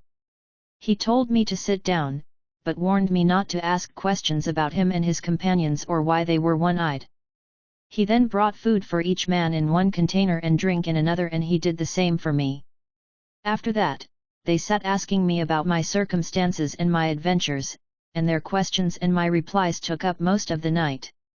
Then they said, "Sheikh, bring us our due willingly," the old man replied, and after going away into a closet, he came back carrying on his head 10 trays, each with a covering of blue, and gave one to each of the young men. Then he lit 10 candles, fixing one to each tray, and removed the covers. There beneath the covers on the trays was nothing but ashes and grime from cooking pots. All the young men rolled up their sleeves and, with tears and sobs, they smeared and slapped their faces, tore their clothes and beat their breasts, saying, "We were seated at our ease but our inquisitiveness did not leave us." They went on doing this until it was nearly morning, when the old man got up and heated water for them with which they washed their faces before putting on fresh clothes. When I saw this, I said, "I am astonished, amazed, and afire with curiosity." I forgot what had happened to me and, unable to keep silent, I asked them, "Why have you done this, after we had become pleasantly tired? You are men of sound minds 1/4, praise be to God 1/4, and it is only madmen who act like this. I implore you by what you hold dearest to tell me your story and why you have lost your eyes and why you smear your faces with ashes and grime." They turned to me and said, "Young man, do not be led astray by your youth and do not press your question." Then they got up and so did I, after which the old man brought out food, and when we had eaten and the plates had been removed, they sat talking until nightfall. The old man then rose and lit candles and lamps, before bringing us food and drink. We sat talking in a friendly way to one another until midnight. "Bring us our due," they then told the old man, "as it is time for sleep." He brought the trays with the black ashes and they did what they had done on the first night. The same thing went on for a whole month while I stayed with them, as every night they would smear their faces with ashes before washing them and then changing their clothes. I was astonished at this and became more and more uneasy, to the extent that I could neither eat nor drink. "Young men," I said, "you must satisfy my concern and tell me why it is that you smear your faces." They said, "It is better to keep our secret hidden," but as I was too perplexed to eat or drink, I insisted that they tell me. "This will go hard with you," they replied, "as you will become like us. There is no help for it," I said, "unless you allow me to leave you and go back to my family, so that I may no longer have to watch all this. As the proverb has it, it is better for me to be far away from you, for what the eye does not see the heart does not grieve over." At this, they took a ram, slaughtered it and skinned it, then told me to take a knife, wrap the skin around me and sew it up. They went on, "A bird called a rook will swoop on you and lift you up, before setting you down on a mountain, where you should slit open the skin and come out. The bird will be scared away from you and will go off, leaving you alone. Walk on for half a day and you will find in front of you a strange-looking palace. Enter it and you will have achieved what you wanted, as it was because we went into it that we blacken our faces and each of us has lost an eye." It would take a long time to explain all this, as each of us has a tale to tell of how his right eye was plucked out. I was pleased when I heard this, and after I had done what they had instructed, the bird came and carried me off, leaving me on the mountain top. I got out of the skin and walked on until I reached the palace, where I found 40 girls, beautiful as moons, at whom no one could tire of looking. On seeing me, they all greeted me warmly. "We have been expecting you for a month," they said, "and praise be to God who has brought us one who deserves us and whom we deserve." They seated me on a high dais and said, "Today you are our lord and master and we are your slave girls, under your command, so give us your orders." I was astonished by all this, but they brought me food and we ate together, after which they fetched drink. They clustered around me and 5 of them spread out a mat around which they set out quantities of scented flowers, together with fruits, fresh and dried. Then they brought wine and we sat down to drink as they sang to the music of the lute. The wine circulated and such was my delight that I forgot all worldly cares. This is the life, I said, and I stayed with them until it was time to cares. This is the life, I said, and I stayed with them until it was time to sleep. Take whichever of us you choose to sleep with you, they said. So I took one of them, with a beautiful face, dark eyes, black hair, well-spaced teeth, perfect in all aspects, with joining eyebrows, like a supple bough or a sprig of sweet basil, astonishing and amazing the mind. As the poet has said, it shows ignorance to compare her to a tender branch. And how far is she unlike a gazelle? How can the dear gazelle have a form like hers? Or honeyed lips like hers 1/4? How sweet a drink 1/4? Or her white eyes, that act as murderers, capturing the desperate lover, tortured and then slain? I yearn for her, mine is a heathen love. No wonder that the lovesick is in love. I recited to her. My eyes see nothing but your loveliness. Apart from you no thought enters my heart. For every thought of mine is fixed on you. In your love is my death and my rebirth. I then got up and spent a night of unsurpassed pleasure sleeping with her. In the morning, the girls took me to the baths, washed me and gave me the most splendid of clothes to wear. Then they brought out food and drink and we ate and drank, the wine circulating until nightfall. This time I chose another lovely, pliant girl. As the poet describes, I saw upon her breast 2 caskets sealed with musk, withheld from any lover's grasp. Guarded with arrows she shoots from her eyes 1/4. Arrows that strike down any who attack. I passed the most delightful of nights, sleeping with her until dawn. In short, my lady, I spent a whole year with these girls, enjoying a carefree life, but as the next year began, they said, would that we had never known you, but if you listen to us you can save yourself. They then started to weep and when I asked them what the matter was, they explained, we are the daughters of kings, and we have been gathered together here for a period of years. We go away for 40 days and then stay here for a year, eating, drinking, enjoying ourselves and taking our pleasure, after which we go off again. This is our custom and we are afraid that when we leave you, you will not do what we tell you. Here are the keys of the palace, which we are handing over to you. In the palace are 40 rooms, 39 of which you may enter, but you must take care not to open the door of the 40th, or else you will be forced to leave us. If that is so, I said, then I shall certainly not open it. One of them then came to me, embraced me, wept and recited the lines. If after separation we come close again, the frown upon time's face will turn into a smile. If a sight of you serves as coal for my eyes, I shall forgive time all its evil deeds. I shall forgive time all its evil deeds. Then I recited. When she came close to say farewell, she in her heart were allies there to longing and to love.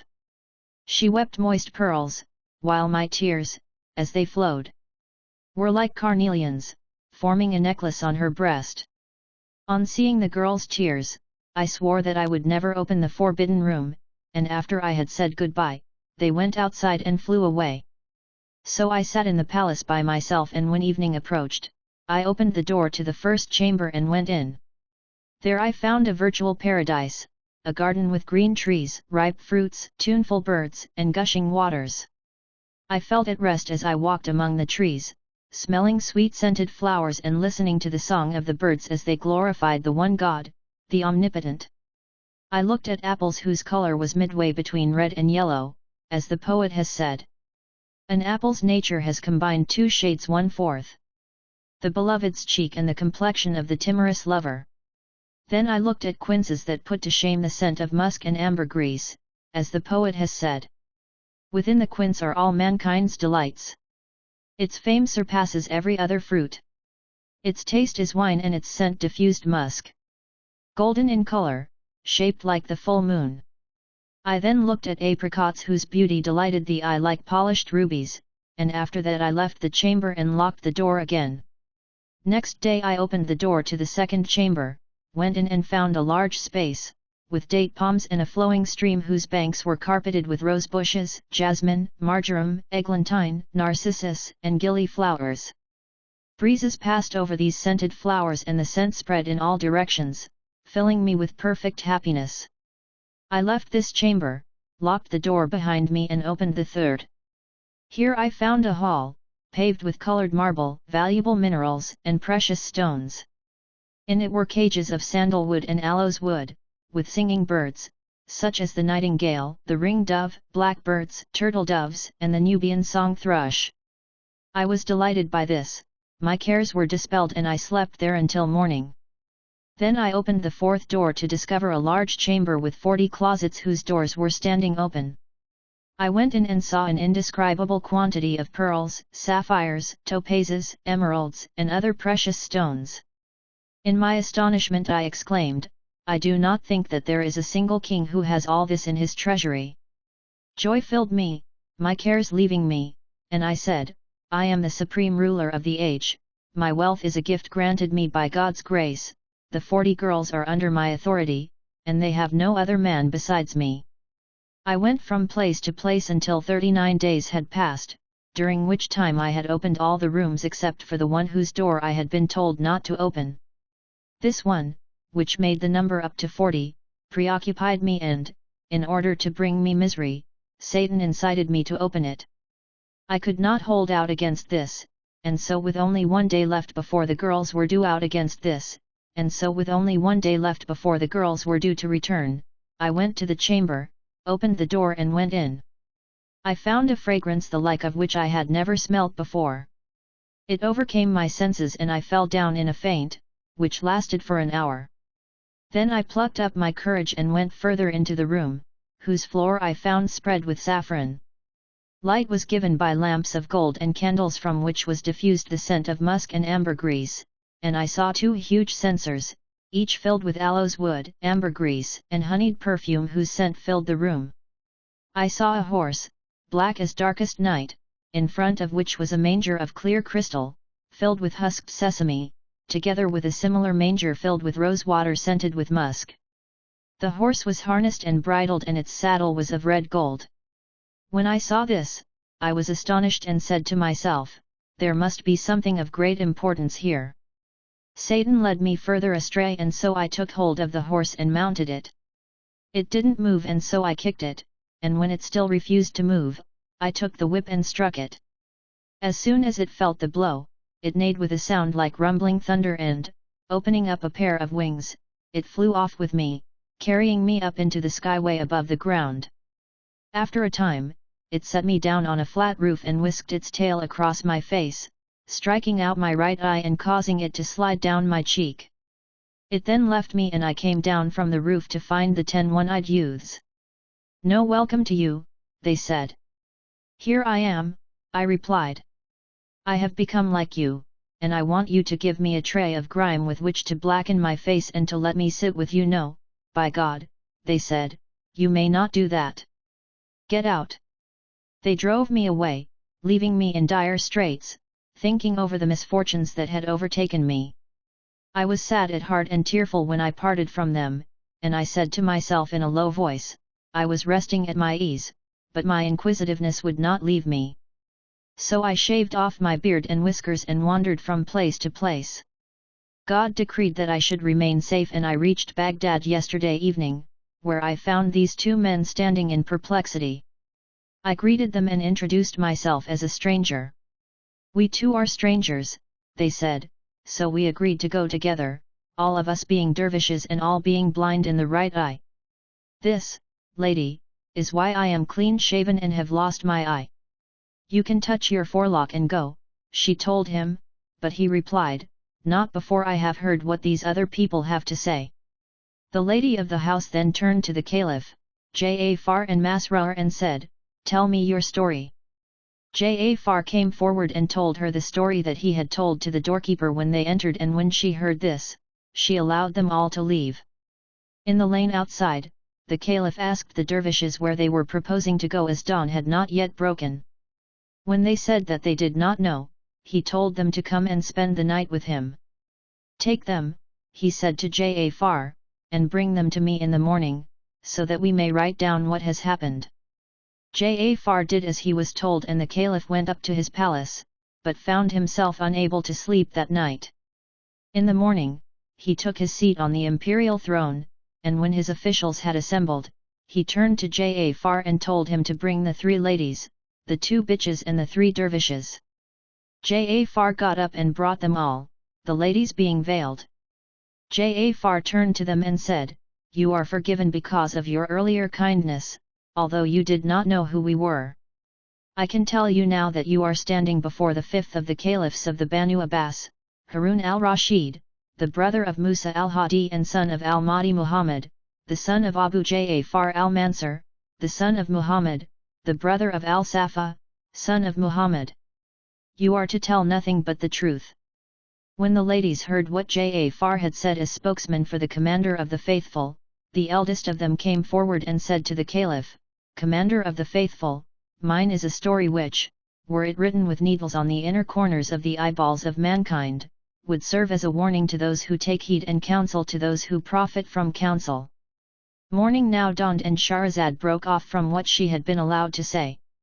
Then, when it was the 17th night, she continued, "I have heard, O auspicious king, that when the lady of the house stood before the Caliph, she said, 'Mine is a strange story.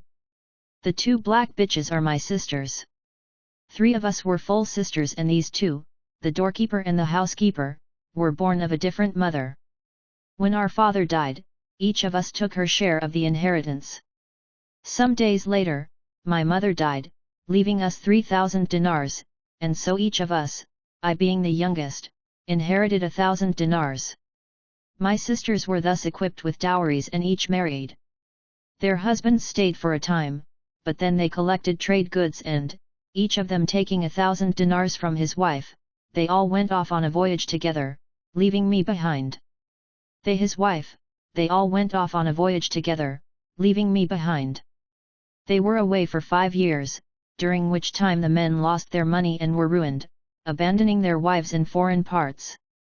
After 5 years, my eldest sister came to me in the most squalid of states, dressed as a beggar, with tattered clothes and a dirty old shawl. When I saw her, I didn't recognize her at first and took no notice of her. Then, realizing who she was, I asked her what had happened, but she said, 'It is no use talking, sister, the pen of fate has written God's decree.' So I sent her to the baths, gave her clothes to wear and said, 'Sister, you have been given to me in exchange for my father and mother. My share of what the 3 of us inherited has been blessed by God, and it has allowed me to thrive and become prosperous. You and I are equal partners.' I treated her with all kindness and she stayed with me for a whole year. We were concerned about our other sister, but it was not long before she too arrived in an even worse plight than the eldest. I treated her even better than I had treated her sister, and both of them shared in my wealth. Some time later, they told me that they wanted to marry again as they could not bear to remain without husbands. 'My dears,' I said, 'there is no longer any benefit to be got from marriage, and good men are hard to find now. I don't see any advantage in your proposal, and you have already had experience of marriage.' My sisters did not accept that and married without my approval, although I covered all their costs. They then left with their husbands, who very soon afterwards played them false, took all that they had and went off, abandoning them. Once again they came back to me, covered in shame, apologized and said, 'Don't blame us. You may be younger than us, but you are more intelligent. We shall never again mention marriage, so take us as your intelligent. We shall never again mention marriage, so take us as your slave girls, that we may have a bite to eat.' 'Welcome, sisters,' I said. 'No one is dearer to me than you.' And I kissed them and honored them even more than before. This went on for a full year, after which I decided to fit out a ship to go to Basra. I chose a large one and loaded it with goods, merchandise, and everything needed for the voyage. I asked my sisters whether they would prefer to sit at home until I returned from my voyage, or whether they would like to come with me. 'We will go with you,' they said, 'as we cannot bear to be parted from you, and so I took them along. I had divided my wealth in two, taking half with me and leaving the other half behind, with the idea that, were the ship to be wrecked and we survived, there would be something to support us on our return. We sailed for some days and nights, but the ship then went astray as the captain had not kept to the right course, and without realizing it, we were sailing in the wrong direction. This went on for some time, and over a period of 10 days we had fair winds. After that, the lookout climbed up to investigate. He called out, "Good news," and came down full of joy, and told us that he had seen what looked like a city resembling a dove. We were delighted, and, within an hour, we could see the place in the distance. We asked the captain its name, but he said, "By God, I don't know. I have never seen it before, and never in my life have I sailed on this sea. But things have turned out safely, and all we have to do is put into harbor. Look out your merchandise, and if you can sell, and then buy up whatever is there. If that does not work, we can rest here for 2 days, buy provisions, and go on with our voyage." We put in, and the captain went up to the city. He was away for a time, and when he came back he told us, "Come up and wonder at what God has done to those he created, and seek refuge from his anger." We went to the city, and when we came to the gate, we saw that it was guarded by men with sticks in their hands, but when we got nearer we found that they had been turned to stone, while in the city itself we found that everyone had been transformed to black stone, and there was no trace of life. We were astonished, but as we threaded our way through the markets, we discovered that the traders' wares and the gold and silver had remained unchanged. This delighted us, and, thinking that there must be some mystery here, we split up and walked through the city streets, each concerned to collect her own booty, money, and fabrics. I myself went to the castle, which turned out to be strongly fortified, and I then entered the royal apartments, where all the utensils were made of gold and silver. There I saw the king wearing robes of bewildering splendor, seated with his chamberlains, officers, and viziers. When I approached, I found that he was sitting on a throne studded with pearls and gems, wearing cloth of gold, with every jewel gleaming like a star. Standing around him were 50 Mamluks, dressed in silks of various kinds, with drawn swords in their stone hands, 1/4 an astonishing sight. I then walked into the hall of the harem, whose walls were covered with hangings of silk with gold-embroidered branches. The queen was there asleep, wearing a robe ornamented with fresh pearls. On her head was a crown studded with gemstones of all kinds, while around her neck were necklaces of all sorts. Everything she was wearing, dress and ornaments, was unchanged, but she herself had been transformed to black stone. I then found an open door and went up to it.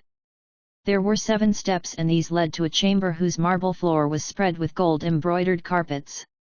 In it there was a couch made of juniper wood, inset embroidered carpets. In it there was a couch made of juniper wood, inset with pearls and precious stones, together with 2 large emeralds, covered by a pearl-studded hanging. There was also a door from which I could see a light shining. I went to stand over it, and there in the center on a small chair I found a jewel the size of a duck's egg, burning like a candle and shedding light, while spread over the couch was an amazing array of silks. The sight filled me with astonishment. On looking further, I saw lighted candles. "Someone must have lit these," I said to myself, and I then went to another room and proceeded to search all through the building, forgetting myself in my astonishment at all this and plunged in thought. I continued exploring until nightfall, but then, wishing to leave, I found I had lost my way and had no idea where the gate was. So I went back to the chamber with the lighted candles, sat down on the couch and, after reciting a portion of the Quran, wrapped myself in a coverlet, trying in vain to sleep but becoming uneasy. Then at midnight I heard a beautiful voice reciting the Quran. This filled me with joy, and I followed the sound until I came to a small room whose door was shut. I opened it and looked inside, to find a chapel with a prayer niche in which hung lighted lamps together with 2 candles. In this chapel a prayer rug had been put down, and on this sat a handsome young man with, before him, a copy of the Holy Quran from which he was reading. Wondering how he alone had been saved from out of all the inhabitants of the city, I entered and greeted him. He looked up and returned my greeting, at which I said, by the truth of what you have recited from the book of God, I implore you to answer my question." He looked at me, smiling, and replied, "Servant of God, do you tell me why you came here, and I will tell you what happened to me and the people of this city and how it was that I escaped." So I told him my story, which filled him with wonder, and then I asked him about the townspeople. "Wait, sister," he said, and he then closed the Quran and put it into a bag of satin, before making me sit beside him. When I looked at him, I saw him to be the moon when it comes to the full, excellent in his attributes, supple and handsome. His appearance was like a sugar stick, with a well-proportioned frame. As the poet has said, "To the astrologer watching by night appeared a beautiful form dressed in twin robes. Saturn had granted him black hair, coloring his temples with the shade of musk. From Mars derived the redness of his cheek, while Sagittarius shot arrows from his eyelids. Mercury supplied keenness of mind, while the bear forbade the slanderers to look at him. The astrologer was bewildered by what he saw, and the ground before him was kissed by the full moon. Almighty God had clothed him in the robe of perfection and embroidered it with the beauty and splendor of the down of his cheek, as the poet has said. I swear by the intoxication of his eyelids, by his waist and by the arrows that his magic shoots, by the smoothness of his flanks, the sharpness of his glance, his white complexion and the darkness of his hair, his eyebrow that denies sleep to my eye, his eyebrow that denies sleep to my eye, controlling me as he orders and forbids, by his rosy cheek and the myrtle of its down, by the carnelian of his mouth, his pearly teeth, by his neck and by the beauty of his form, with pomegranates showing on his chest, by his haunches that quiver whether he moves or is still, by his slender waist and by his silken touch, the lightness of his spirit and all the beauty he encompasses. I swear by his generous hand and by his truthful tongue, his high birth and his lofty rank. For those who know of musk, it is his scent, and he it is who spreads the scent of ambergris. Compared with him the radiant sun is nothing but the paring of a fingernail. The glance that I gave him was followed by 1,000 sighs, and love for him was fixed in my heart. "My master," I said, "answer my question willingly." He replied, and he went on, "Know, servant of God, that this is my father's city, and he is the king whom you saw sitting on the throne turned into black stone, while the queen whom you saw in the hall is my mother. All the people of the city were Magians, worshipping fire rather than Almighty God. They would swear by fire, light, shadows, the heat of the sun and the circling sphere. After my father had for long been without a son, late in his life I was born to him. He brought me up until I was a grown man, and good fortune always preceded me. With us there was an old Muslim woman who believed in God and his apostle in secret, while in public she followed the practices of my people. My father had faith in her because he saw that she was trustworthy and chaste, and he showed her great respect, thinking that she was his co-religionary. When I grew older he entrusted me to her, saying, "Take him, give him a good upbringing, ground him in the tenets of our faith and look after him." When she had taken me, she taught me about the religion of Islam with the obligations of ritual purification and of prayer, and she made me learn the Quran by heart, telling me to worship none but Almighty God. When she had done all this, she told me to keep it hidden from my father and not to tell him lest he kill me. So I kept the secret for a few days, but then the old woman died and the people of the city sank ever further into unbelief and presumptuous error. While they were in this state, suddenly they heard a mighty voice like the rumbling of thunder, calling out in tones that could be heard far and near.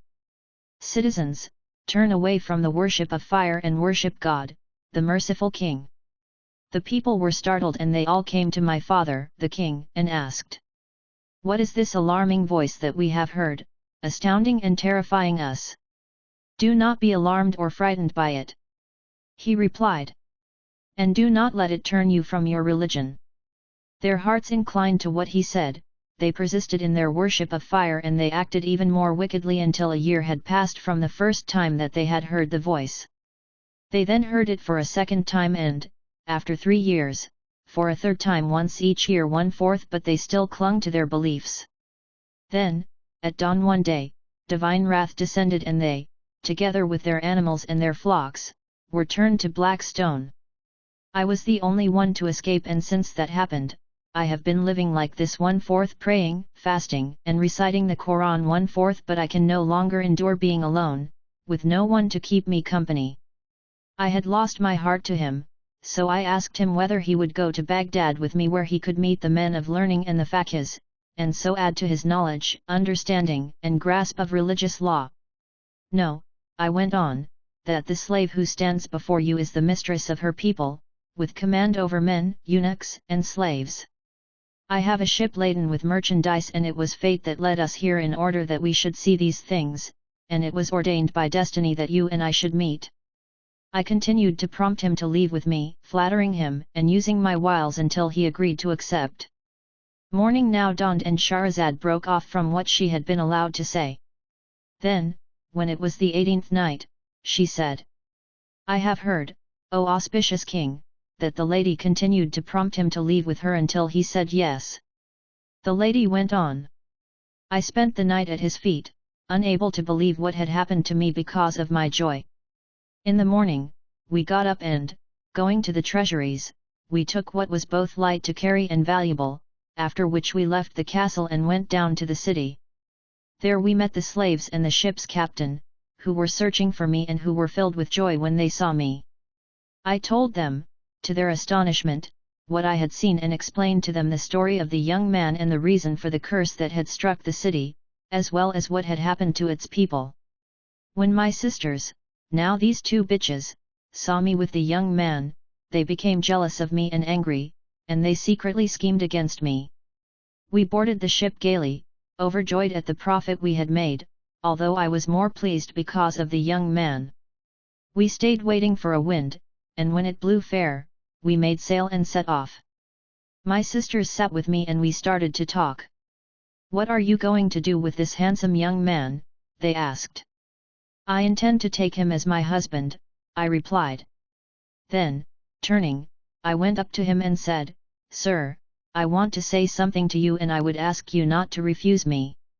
When we reach Baghdad, our city, I shall propose myself to you in marriage, you shall be my husband and I shall be your wife. He agreed to this, and I turned to my sisters and said, This young man is enough for me, so whatever profit others have made, they can keep. That is well done of you, they said, but secretly they continued to plot against me. On we sailed with a fair wind until we left the Sea of Fear and reached safety. After a few more days of sailing, we came in sight of the walls of Basra. Evening fell and we settled down to sleep, but then my sisters got up, carried me on my mattress and threw me into the sea. They did the same thing with the young man, and as he could not swim well, he was drowned and God entered him in the roll of the martyrs. I wish that I had drowned with him, but God decreed that I should be saved, and so while I was floating in the sea, he provided me with a plank of wood onto which I climbed. The waves then swept me along until they threw me up on the shore of an island. There I walked for the rest of the night and, when morning came, I saw a track just broad enough for a human foot that connected the island to the mainland. Enough for a human foot that connected the island to the mainland. The sun had now risen and I dried my clothes in the sunlight, ate some of the island fruits and drank from its water. Then I set off on the track and went on walking until I was close to the mainland and only 2 hours away from the city. Suddenly, I saw a snake as thick as a palm tree darting towards me, and as it came I could see it swerving to right and to left until it reached me. Its tongue was trailing along the ground for the length of a span and it was sweeping aside the dust with the whole length of its body. It was being pursued by a dragon, thin and long as a lance. In its flight the snake turned to the right and the left, but the dragon seized its tail. The snake shed tears and its tongue lolled out because of its violent efforts to escape. Feeling sorry for it, I picked up a stone and threw it at the dragon's head, killing it instantly, after which the snake unfolded a pair of wings and flew up into the sky until it passed out of my sight. I sat there in amazement, but I was tired and sleepy and so, for a time, I fell asleep where I was. When I awoke I found at my feet a girl with 2 bitches who was massaging my feet. I felt embarrassed by her presence and so I sat up and said, "Sister, who are you? How quickly you have forgotten me," she replied. "I am the one to whom you did a service, killing my foe and sowing the seed of gratitude. I am the snake whom you saved from the dragon. I am one of the jinn, as was the dragon. He was my enemy and it was only because of you that I escaped from him. After that, I flew on the wind to the ship from which your sisters threw you overboard, and after taking all its cargo to your house, I sank it. As for your sisters, I turned them into 2 black bitches, for I know the whole story of their dealings with you, but as for the young man, he had already drowned. She then carried me off, together with the bitches, and set me down on the roof of my house, in the middle of which I could see all the goods that had been on the ship, not one thing being missing. Then the snake girl said, by the inscription on the ring of our Lord Solomon, on whom be peace, if you do not give each of these bitches 300 lashes every day, I shall come and turn you into a bitch like them." I told her that I would obey, and so, Commander of the Faithful, I have gone on beating them, although I feel pity for them and they realize that this is not my fault and accept my excuse. This is my story. The Caliph was filled with wonder, and he then asked the doorkeeper the reason for the whip scars on her body. "Commander of the Faithful," she replied, "when my father died he left a great quantity of wealth, and soon afterwards I married the wealthiest man of his time." She went on. "I stayed with him for a year, but he too then died and from him I inherited 80,000 gold dinars, this being my portion in accordance with Islamic law. I was then exceedingly rich, my reputation spread, and I had 10 costumes made, each worth 1,000 dinars. As I was sitting one day, in came an old woman with pendulous cheeks, thinning eyebrows, popping eyes, broken teeth, and a blotched face. She was bleary-eyed, with a head that looked as though it had been covered in plaster, grey hair, and a bent body covered in scabs. Her skin was discolored and she was dribbling mucus, as the poet has described. An old woman of evil omen 1/4. May God have no mercy on her. Youth. Or pardon her since the day she comes to die 1/4. She could lead 1,000 bolting mules. With a spider's web for reins, so domineering is she. On entering, this woman greeted me and after she had kissed the ground before me, she said, "I have a fatherless daughter and tonight is her wedding and the ceremony of her unveiling. We are strangers with no acquaintances in this city and our hearts are broken. Were you to come to the wedding, you would win reward and recompense from God, as the ladies of the city would hear that you were going and would come themselves. You would then mend my daughter's broken heart, for her only helper is God." She then wept, kissed my feet and recited the lines. "Your presence there would honor us, and that we would acknowledge. While if you do not come, we have no substitute and no replacement." Moved by pity and compassion, I agreed, saying, "I shall do something for her, if God wills, and she shall be married in my clothes with my jewellery and my finery." The old woman was delighted, she bent down to kiss my feet and said, "May God reward you and mend your heart as you have mended mine. But do not trouble yourself to do this service now. If you are ready in the evening, I will come and fetch you." She then kissed my hand and left. I was ready when she came back and she said, "My ladies, the women of the town have come. I told them that you were going to be there and they were delighted and are waiting for you were going to be there and they were delighted and are waiting for you to arrive." So I drew my veil and got up, taking my maids with me, and I went on until we came to a lane that had been swept and sprinkled with water, and where a cool breeze was blowing. There we arrived at an arched gate with a strongly built marble dome, leading to the door of a palace that soared from the ground to touch the clouds. Over the gate these lines were inscribed: "I am a house built for pleasure, and consecrated for all time to joy and relaxation. In my center is a fountain with gushing waters, that clear away all sorrows. Flowers border it 1/4 anemones and the rose, myrtle, narcissus blooms, and chamomile." When we got to the door, the old woman knocked, and when it was opened, we went in to find a hall spread with carpets, in which lighted lamps were hanging and candles were ranged, with gems and precious stones. We walked through the hall until we came to a room of unparalleled splendor, spread with silken rugs and lit by hanging lamps and 2 rows of candles. In the center of it there was a couch of juniper wood studded with pearls and gems and covered with a buttoned canopy of satin. Before we knew what was happening, out came a girl. I looked at her, commander of the faithful, and saw that she was more perfect than the moon at its full, with a forehead brighter than daybreak, as the poet has said. In the palaces of the Caesars she is a maiden. From among the bashful ones of the Chosroes courts. On her cheeks are rosy tokens. How beautiful are those red cheeks! A slender girl with a languid, sleepy glance. She encompasses all beauty's graces. The lock of hair that hangs above her forehead is the night of care set over joyful dawn.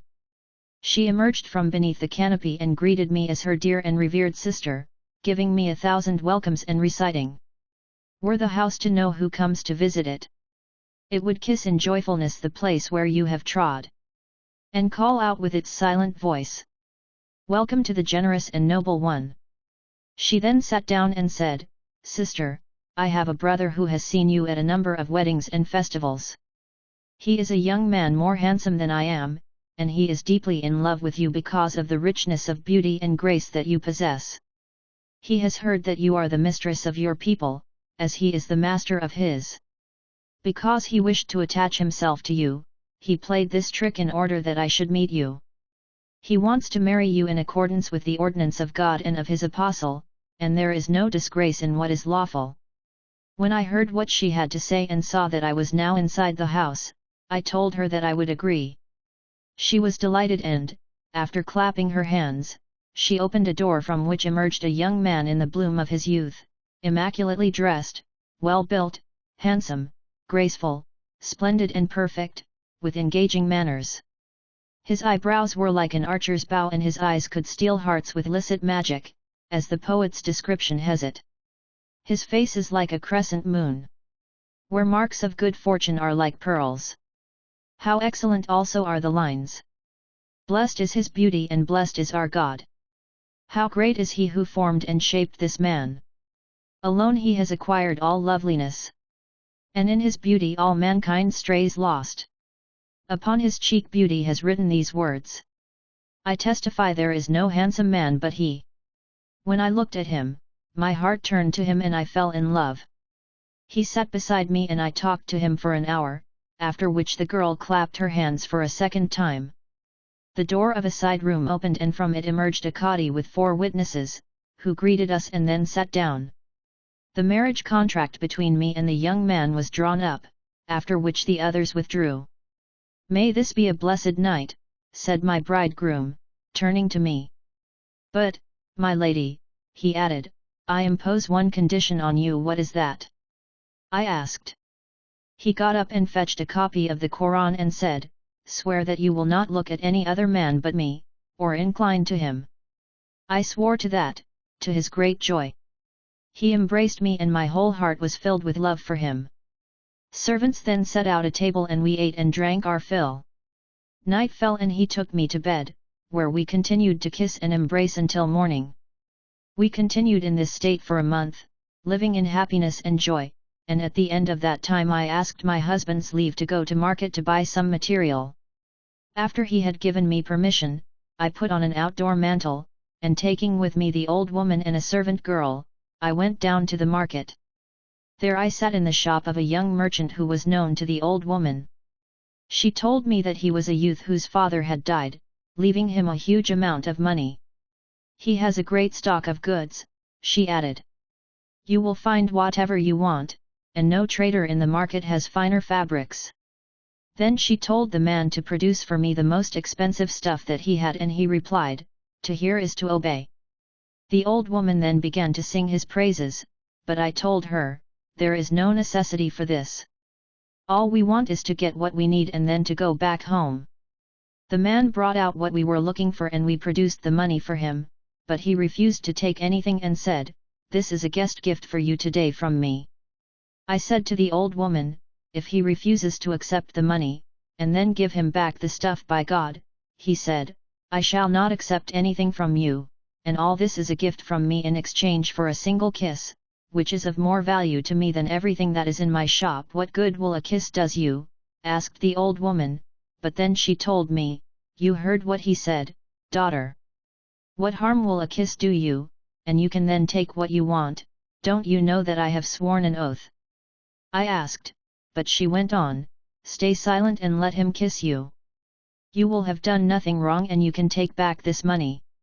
She continued to inveigle me, until I fell into the trap and agreed. I then covered my eyes and hid myself from the passers-by with the edge of my veil. He put his mouth on my cheek beneath my veil and, after kissing me, he bit me hard, piercing the skin of my cheek so that I fainted. The old woman held me to her breast, and when I recovered my senses, I found the shop closed, with her grieving over me and saying, God has averted what could have been worse. Then she said to me, come back to the house with me and pull yourself together, lest you be shamed. When you get home, go to bed, pretend to be sick and cover yourself up. I will fetch you something with which to treat this bite and it will soon be better. After a while, I got up, full of care and extremely fearful, and I walked very slowly home, where I acted as though I was sick. At nightfall, in came my husband. He asked, my lady, what happened to you while you were out? I'm not well, I said, and I have a headache. He looked at me, lit a candle and came up to me. What is this wound on your tender cheek? He asked. After receiving your permission to go out today to buy materials, I left the house but was pushed by a camel carrying firewood, my veil was torn and, as you can see, I got this wound on my cheek, for the streets are narrow here. Tomorrow I will go to the governor, he said, and tell him to hang everyone who sells firewood in the city. I implored him not to burden himself with the guilt of wronging someone, adding, I was riding on a donkey which threw me and I fell on the ground where I struck a piece of wood which grazed my cheek and wounded me. He said, tomorrow I shall go to Jafar the Barmecide and tell him what happened to you, so that he may put every donkey driver in this city to death. Are you going to kill everyone because of me? I asked. What happened was a matter of fate and destiny. It must be done, he said, and he kept on insisting on this until, when he got up, I turned around and spoke sharply to him. At that, Commander of the Faithful, he realized what had happened to me. You have been false to your oath, he said, letting out a great cry. The door opened and 7 black slaves came in. On his orders, they dragged me from my bed and threw me down in the middle of the room. He told one of them to hold my shoulders and to sit on my head, while another was to sit on my knees and hold my feet.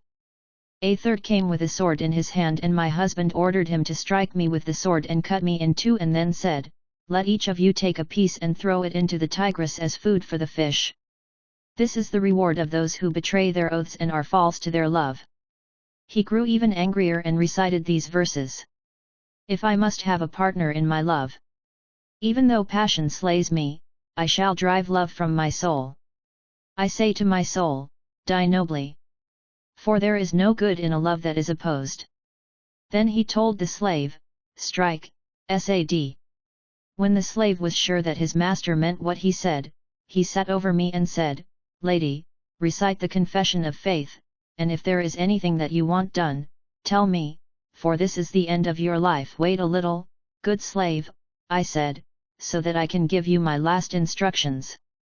Then I raised my head and saw the state that I was in and how I had fallen from greatness to degradation. My tears flowed and I wept bitterly, but my husband recited angrily. Say to one who has tired of union and turned from me, being pleased to take another partner in love. I had enough of you before you had enough of me. And what has passed between us is enough for me. When I heard that, Commander of the Faithful, I wept and, looking at him, I recited. You have abandoned me in my love and have sat back. You have left my swollen eyelids sleepless and have slept. You made a pact between my eyes and sleeplessness. My heart does not forget you, nor are my tears concealed. You promised to be faithful in your love, but played the traitor when you won my heart. I loved you as a child who did not know of love.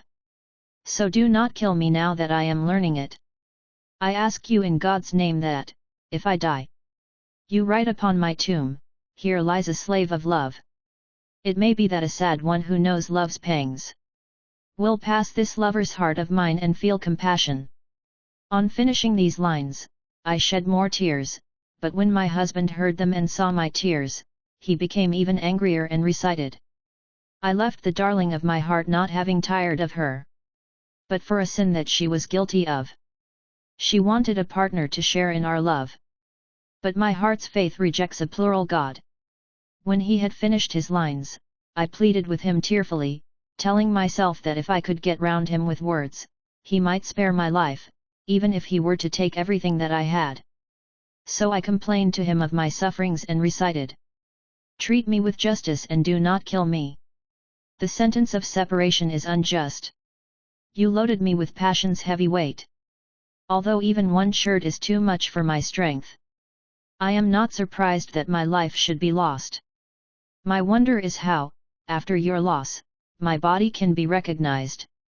I finished the lines weeping, but he looked at me and rebuffed and reviled me, reciting, you left me for another and made clear, you were forsaking me, this is not how we were. I shall abandon you as you abandoned me, enduring without you as you endure my loss. I cease to occupy myself with you, for you have occupied yourself with someone else. The severance of our love is set at your door, not at mine. On finishing these lines, he shouted at the slave, cut her in half and let us be rid of her, for there is no good to be got from her. While we were sparring with each other in this exchange of verses and I had become certain I would die, despairing of life and commending my affair to Almighty God, suddenly in came the old woman, who threw herself at my husband's feet, kissed them and said tearfully, my son, I have brought you up and served you. I conjure you by this to spare this girl, for she has not committed a crime that deserves death. You are very young and I am afraid lest she involve you in sin 1/4 as the saying goes. Every killer is killed. What is this slut? Cast her off from you, from your mind and from your heart. Then she wept and she kept on pressing him until he agreed and said, I shall spare her life, but I must mark her in a way that will stay with her for the rest of her life. On his orders, the slaves then dragged me off, stripped me of my clothes and stretched me out. They sat on me while he fetched a rod from a quince tree and set about beating me. He went on striking my back and sides so severely that I lost consciousness, giving up hope of life. He then told the slaves that when night fell they should take the old woman with them as a guide, carry me off and throw me into my old house. They did as they were told and after throwing me into the house, they went off. It was not until daybreak that I recovered from my faint and I then tried to soothe my wounds, treating my body with salves and medicines. As you can see, my ribs continued to look as though they had been struck with clubs, and for 4 months I remained weak and bedridden, tending to my own wounds until I recovered and was cured. I then went to the house that had been the scene of my downfall, only to find it ruined and reduced to a pile of rubble, with the lane in which it stood totally demolished. I could find no news of what had happened and so I came to my half-sister, with whom I found these 2 black bitches. After came to my half-sister, with whom I found these 2 black bitches. After greeting her, I told her everything that had happened to me. My sister, she said, who is unscathed by the misfortunes of time? Praise be to God who brought a safe ending to this affair, and she started to recite. This is how time acts, so show endurance. Whether you be stripped of wealth or parted from your love. She then told me her own story, of what had happened to her with her sisters and how they had ended up. I stayed there with her and the word marriage never crossed our lips. We were then joined by this girl who acts as our housekeeper, going out each day to buy what we need for the next 24 hours. Things went on like this until last night. Our sister had gone out as usual to buy our food when she returned with the porter, and the 3 dervishes arrived shortly afterwards. We talked with them, brought them in and treated them well. After only a little of the night had passed, we were joined by 3 respectable merchants from Mosul. They told us their story and we talked with them, but we had imposed a condition on all our visitors, which they broke. We paid them back for this breach and asked them all for their stories, which they recited. We then forgave them and they left. Today, before we knew what was happening, we were brought before you. This is our story." The Caliph was filled with amazement at this and had the account written down and placed in his archives. Morning now dawned and Shahrazad broke off from what she had been allowed to say. Then, when it was the 19th night, she continued. "I have heard, O auspicious king, that the Caliph ordered their story to be written down in the records and placed in the royal archives. He then asked the first girl, 'Have you any news of the Jinn lady who bewitched your sisters, Commander of the Faithful?' She replied, 'She gave me a lock of her hair and told me that when I wanted her I should burn a single hair and she would come quickly, even if she were on the far side of Mount Qaf.' The Caliph asked her to produce the lock of hair, which she did, and he then took a single strand and burned it. When the smell of the burning spread, the palace was rocked by a tremor, there was a sound like a peal of thunder and there stood the lady. As she was a Muslim, she greeted the Caliph, who replied, 'Peace be on you and the mercy and blessings of God.' No, she went on, that this girl sowed the seed of gratitude for a good deed that she did me, for which I could not repay her, when she saved me from death and killed my enemy. I then saw what her sisters had done to her.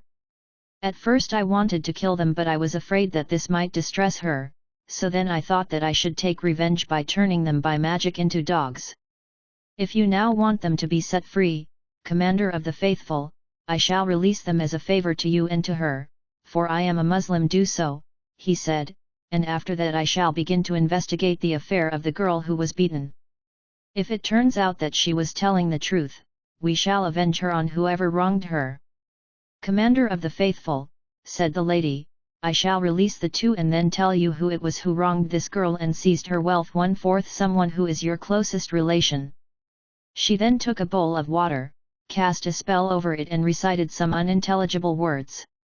She sprinkled water on the faces of the two bitches and said, "Return to your former shapes as humans," which they did. "Commander of the Faithful," she then said, "the young man who beat the girl is your own son, Al-Amin, the brother of Al-Mamun. He had heard of her great beauty and set a trap for her. But he married her legally and was within his rights to beat her, as he had imposed a condition on her and got her to swear a solemn oath that she would do nothing to break it. Break it she did, however, and he was going to kill her, but for fear of God he beat her instead and sent her back to her own house. This is the story of the second girl, but God knows better." When the Caliph heard what she had to say and learned how the girl had come to be beaten, he was filled with astonishment and said, "Glory be to God, the Exalted, the Omnipotent, who has granted me the favor of learning this girl's history and rescued these two others from sorcery and torture. By God, I shall do something that will be recorded after me." Then he had his son Al-Amin brought before him and he questioned him about the second girl, questions to which Al-Amin returned a truthful answer.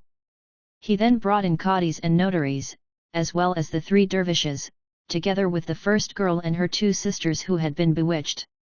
He married the 3 of them to the 3 dervishes, who had told him that they were kings, and whom he now appointed as chamberlains at his court, giving them all they needed and assigning them allowances, as well as lodgings in the palace of Baghdad.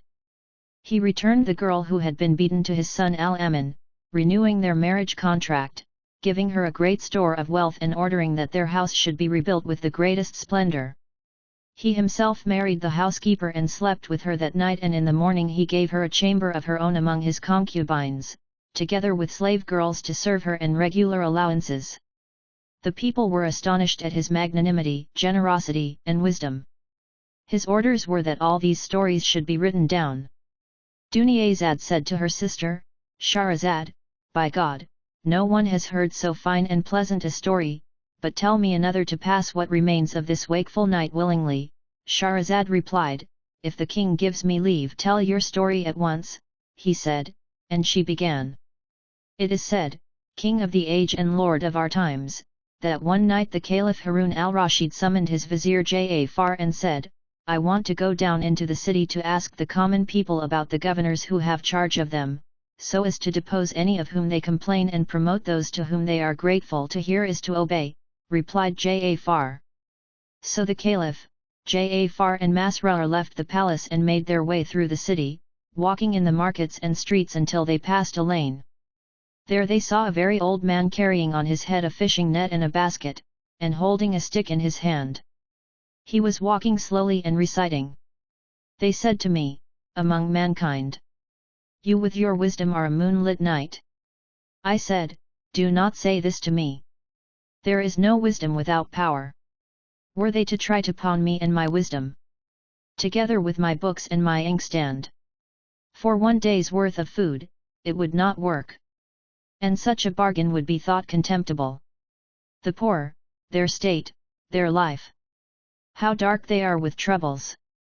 In summer they cannot find food, and in the cold, they have to warm themselves over a brazier. Street dogs attack them and they are the butt of every despicable man. When one of them complains about his lot, there is none to excuse him among all mankind. Such is the life of the poor man. It will be best for him when he is in his grave." When the Caliph heard what the man was reciting, he said to Ja'afar, "Look at this man and note his verses, which show that he is in need." The Caliph then went up to the man and said, "Sheikh, what is your craft?" "I am a fisherman," he replied. "I left home at midday, but up till now God has not provided me with anything with which I can feed my family. I am tired of life and I wish that I were dead. Would you go back with us to the Tigris, stand on the bank and trust in my luck as you cast your net? Whatever comes up I will buy for 100 dinars. When he heard this, the old man agreed with delight. He went with the 3 of them back to the river, cast his net and waited before pulling in the cord and dragging it in. Up it came with a heavy, locked chest. The Caliph looked at the chest, handled it and noted its weight, after which he gave the fisherman his 100 dinars, and the man went off. The Caliph himself then left, accompanied by Masroor, who was carrying the chest, and they brought it up to the palace. Candles were lit and after the chest had been placed in front of the Caliph, Ja'afar and Masroor came forward and broke it open. In it they found a basket of palm leaves sewn up with threads of red wool, and after they had cut this open, they found a carpet. When they had lifted this out, they discovered a shawl and wrapped in this was a girl like a silver ingot, who had been killed and cut in pieces, a sight that so distressed the Caliph that his tears flowed over his cheeks. He turned to Ja'afar and said, "Dog of a vizier, are people to be murdered and thrown into the river during my reign, so that I am to be held responsible for them on the day of judgment? By God, I must make the murderer pay for this girl's death and I shall put him to the cruelest of deaths." He then told Ja'afar in his furious rage, "It is as true as is my descent from the Abbasid caliphs that if you do not produce the murderer for my justice, I will hang you at the palace gate together with 40 of your cousins." Before leaving his presence, Ja'afar asked for a 3-day delay, which the Caliph granted. He then went down sadly into the city, saying to himself, "How can I find out who killed this girl and bring him to the Caliph? If I bring the wrong person, I shall be held responsible for him. I don't know what to do." For 3 days, he sat at home and on the 4th the Caliph sent a chamberlain to fetch him. When he came to the Caliph and was asked where the murderer was, he said, "Commander of the Faithful, am I the monitor of murder victims that I should know who killed the girl?" The Caliph was enraged and gave orders that he should be hanged below the palace. A town crier was ordered to call out in the streets of Baghdad, "Whoever wants to see the hanging of Ja'afar the Barmecide, the Caliph's vizier, and the hanging of his Barmecide cousins at the palace gate, let him come to watch."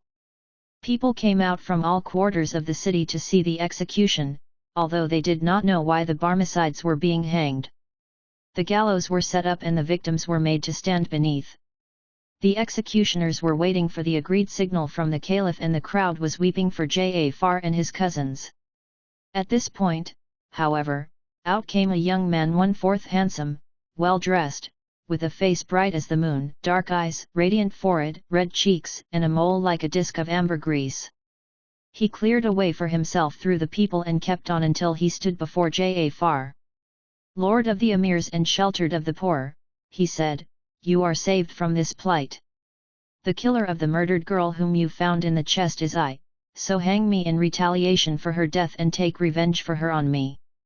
When Ja'afar heard this, he was glad that he himself had escaped death, but he felt sorry for the young man. While they were talking, an old man, stricken in years, made his way through the crowd until he reached the two of them. He greeted them and said, "My lord, great vizier, don't believe what this young man says. No one but I killed the girl, so avenge her death on me. If you do not, I will demand justice from you in the presence of Almighty God." "Vizier," said the youth, "this is the maundering of an old man who doesn't know what he is saying. It was I and I alone who killed her, so make me pay for her death." "My son," said the old man, "you are young and this world is still attractive to you, while I am old and have had my fill of it. I shall give my life to ransom you, and I shall ransom the vizier and his cousins, for I killed the ransom you, and I shall ransom the vizier and his cousins, for I killed the girl, and I conjure you by God to hang me quickly, as there is no life for me now that she is dead." The vizier was astonished to see what was happening, and he took the young man and the old one to the caliph. He kissed the ground and said, "Commander of the faithful, I have brought you the murderer of the girl." "Which is he?" asked the caliph. "This young man says that he killed her, while the old man here says that that is a lie and that he himself is the killer. Here are the two of them before you." The caliph looked at them and asked, "Which of you did kill her?" "I did," said the young man. "I am the killer," protested the old man. "Take the two of them," said the caliph to Jafar, "and hang them both." "If only one of them killed her," said Jafar, "then to hang the other would be unjust." The young man insisted, "By the truth of the one God who raised up the heavens and spread out the earth, it was I who killed her, and this was how she was killed." He described what the caliph had found, which made him sure that the young man was indeed the murderer. Filled with wonder at what the two had said, the caliph asked the young man, "Why it was that you unjustly killed this girl, and what led you to confess to the murder without being beaten? Why did you come yourself just now to tell me to avenge her on you?" The young man replied, "You must know, Commander of the Faithful, that this girl was my cousin and my wife, while this old man is her father and my uncle. I married her when she was a virgin, and God gave me 3 sons by her. She used to love me and wait on me, and I saw no fault in her, while I for my part loved her dearly. At the beginning of this month, she fell seriously ill, but I brought her doctors and gradually she got better. I wanted to take her to the baths, but she said that before going, there was something that she wanted for which she had been longing. I said that I would willingly get it and asked what it was. 'I have a longing for an apple,' she said, 'that I can smell and from which I can take a bite.'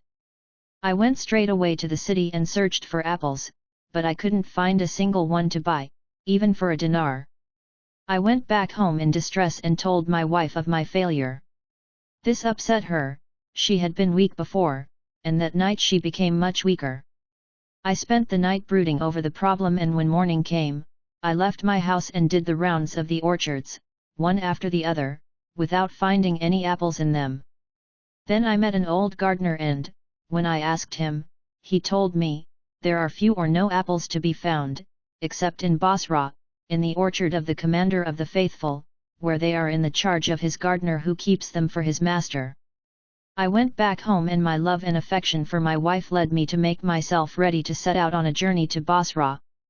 I travelled for 15 days and nights there and back, bringing my wife 3 apples which I had bought from the gardener at Basra for 1 dinar each. I went in and gave them to her, but they gave her no pleasure and she put them aside. Her weakness and fever had grown worse, and this went on for 10 days, after which she recovered. I then left my house and went to my shop, where I sat buying and selling.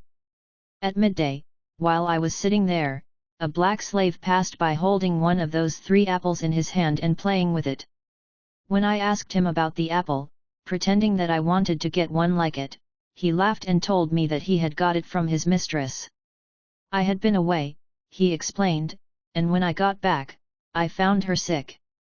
She had 3 apples with her, and she told me that her cuckold of a husband had gone to Basra for them and had bought them for 3 dinars. It was one of these that I took. When I heard what the slave had to say, Commander of the Faithful, the world turned black for me.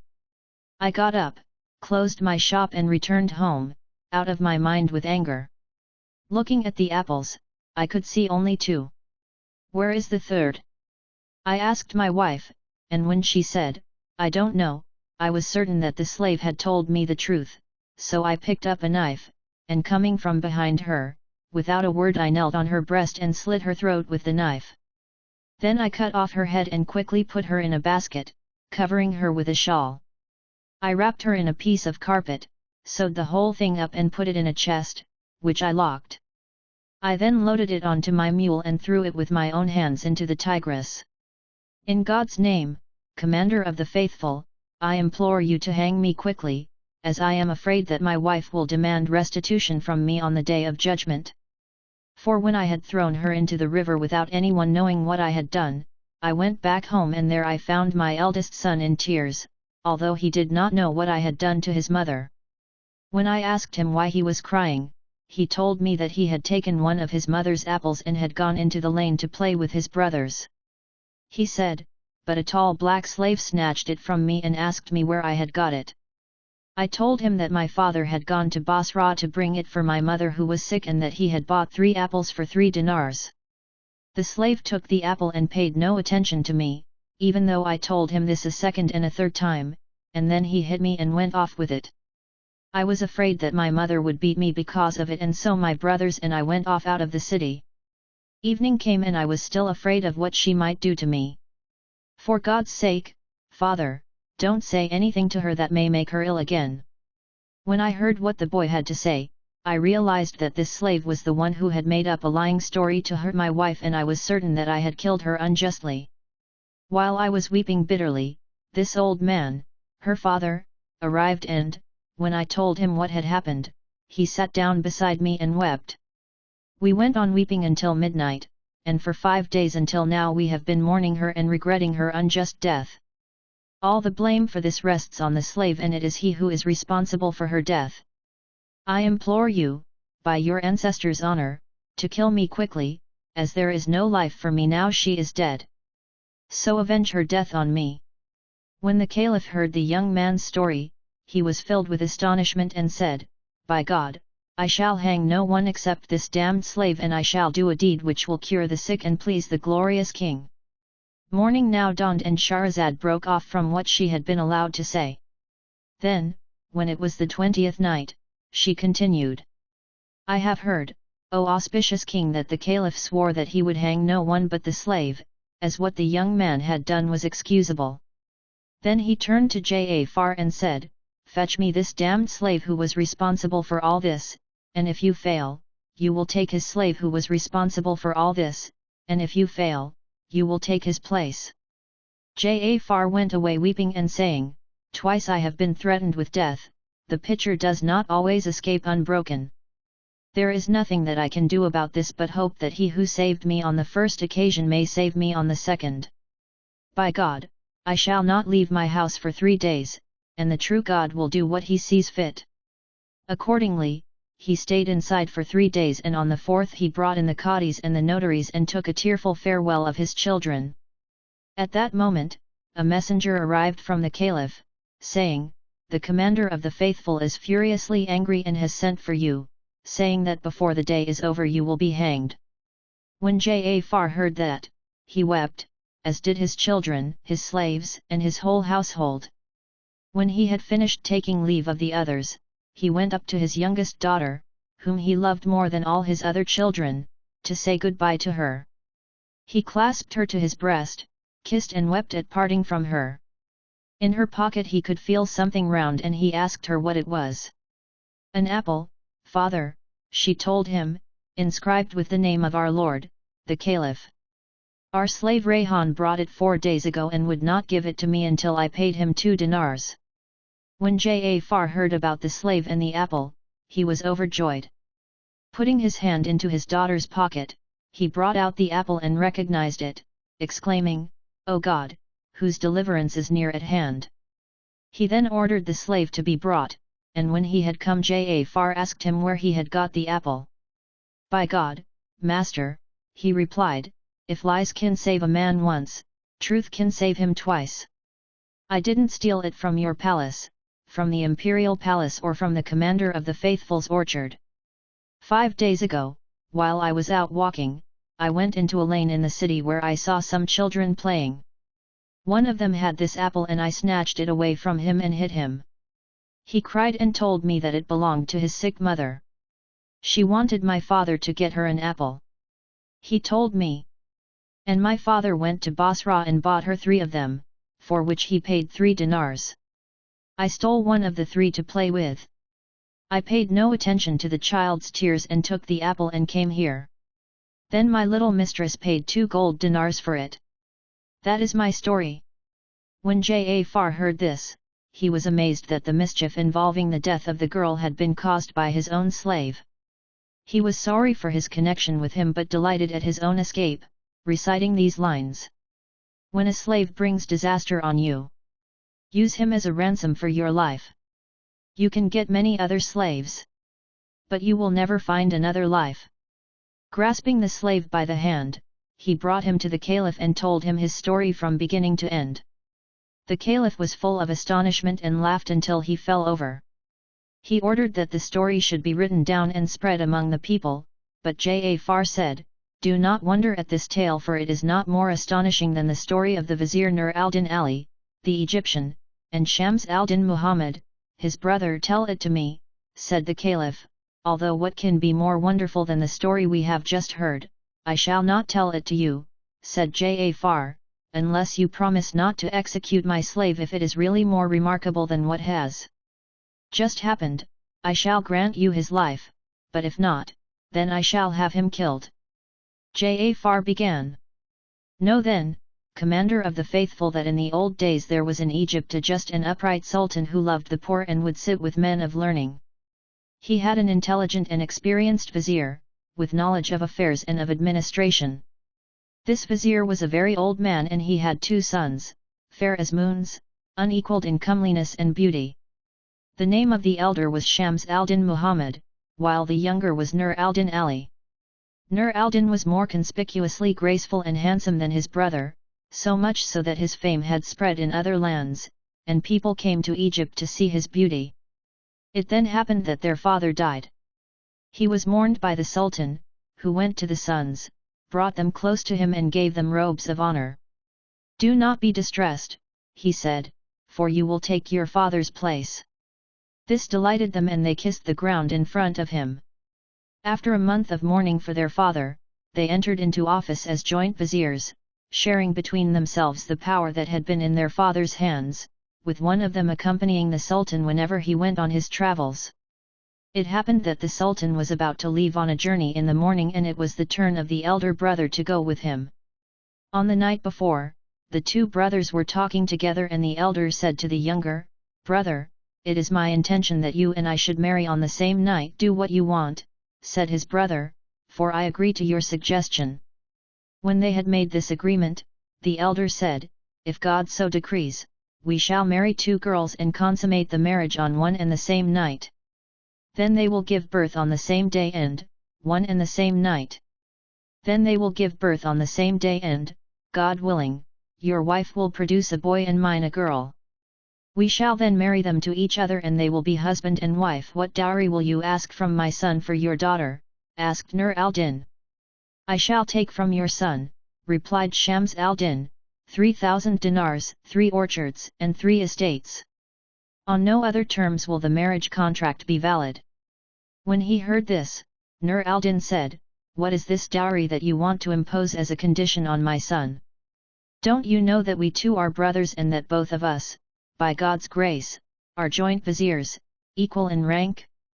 You should give your daughter to my son without asking for any dowry at all, and if there must be one, and then it should be fixed at something that will merely show people that a payment has been made. You know that the male is better than the female. My son is a male and it is through him and not through your daughter that we shall be remembered." "What about my daughter, then?" asked Shams al-Din. "It will not be through her that we shall be remembered among the emirs," his brother told him, and added, "You want to deal with me like the man in the story that approached one of his friends to ask for something." "I swear by the name of God," said his friend, "that I shall do what you ask, but tomorrow." In reply, the other recited, "If favors are put off until next day. For those who know, that is rejection. Shams al-Din said, I see that you are selling me short and making out that your son is better than my daughter. It is clear that you lack intelligence and have no manners. You talk about our shared vizierate, but I only let you share out of pity for you, so that you might help me as an assistant and I might not cause you disappointment. Now, by God, after what you have said, I shall not marry my daughter to your son, even if you were to pay out her weight in gold. Nur al-Din was angry when he heard this and said, I'm no longer willing to marry my son to your daughter and I'm not prepared to accept him as a husband for her, repeated Shams al-Din, adding, were I not going off on a journey I would make an example of you, but when I get back, I shall let you see what my honor requires. On hearing what his brother had to say, Nur al-Din was beside himself with anger, but he managed to conceal this. The two of them spent the night in separate quarters and in the morning the Sultan set out on his journey, going by Giza and making for the pyramids, accompanied by the vizier Shams al-Din. As for Shams al-Din's brother, Nur al-Din, after spending the night in a furious rage, he got up and performed the morning prayer. Then he went to his strong room and, taking out a small pair of saddlebags, he filled them with gold. Remembering his brother's contemptuous remarks, he started to recite these lines. Go, and you will replace the one you leave behind.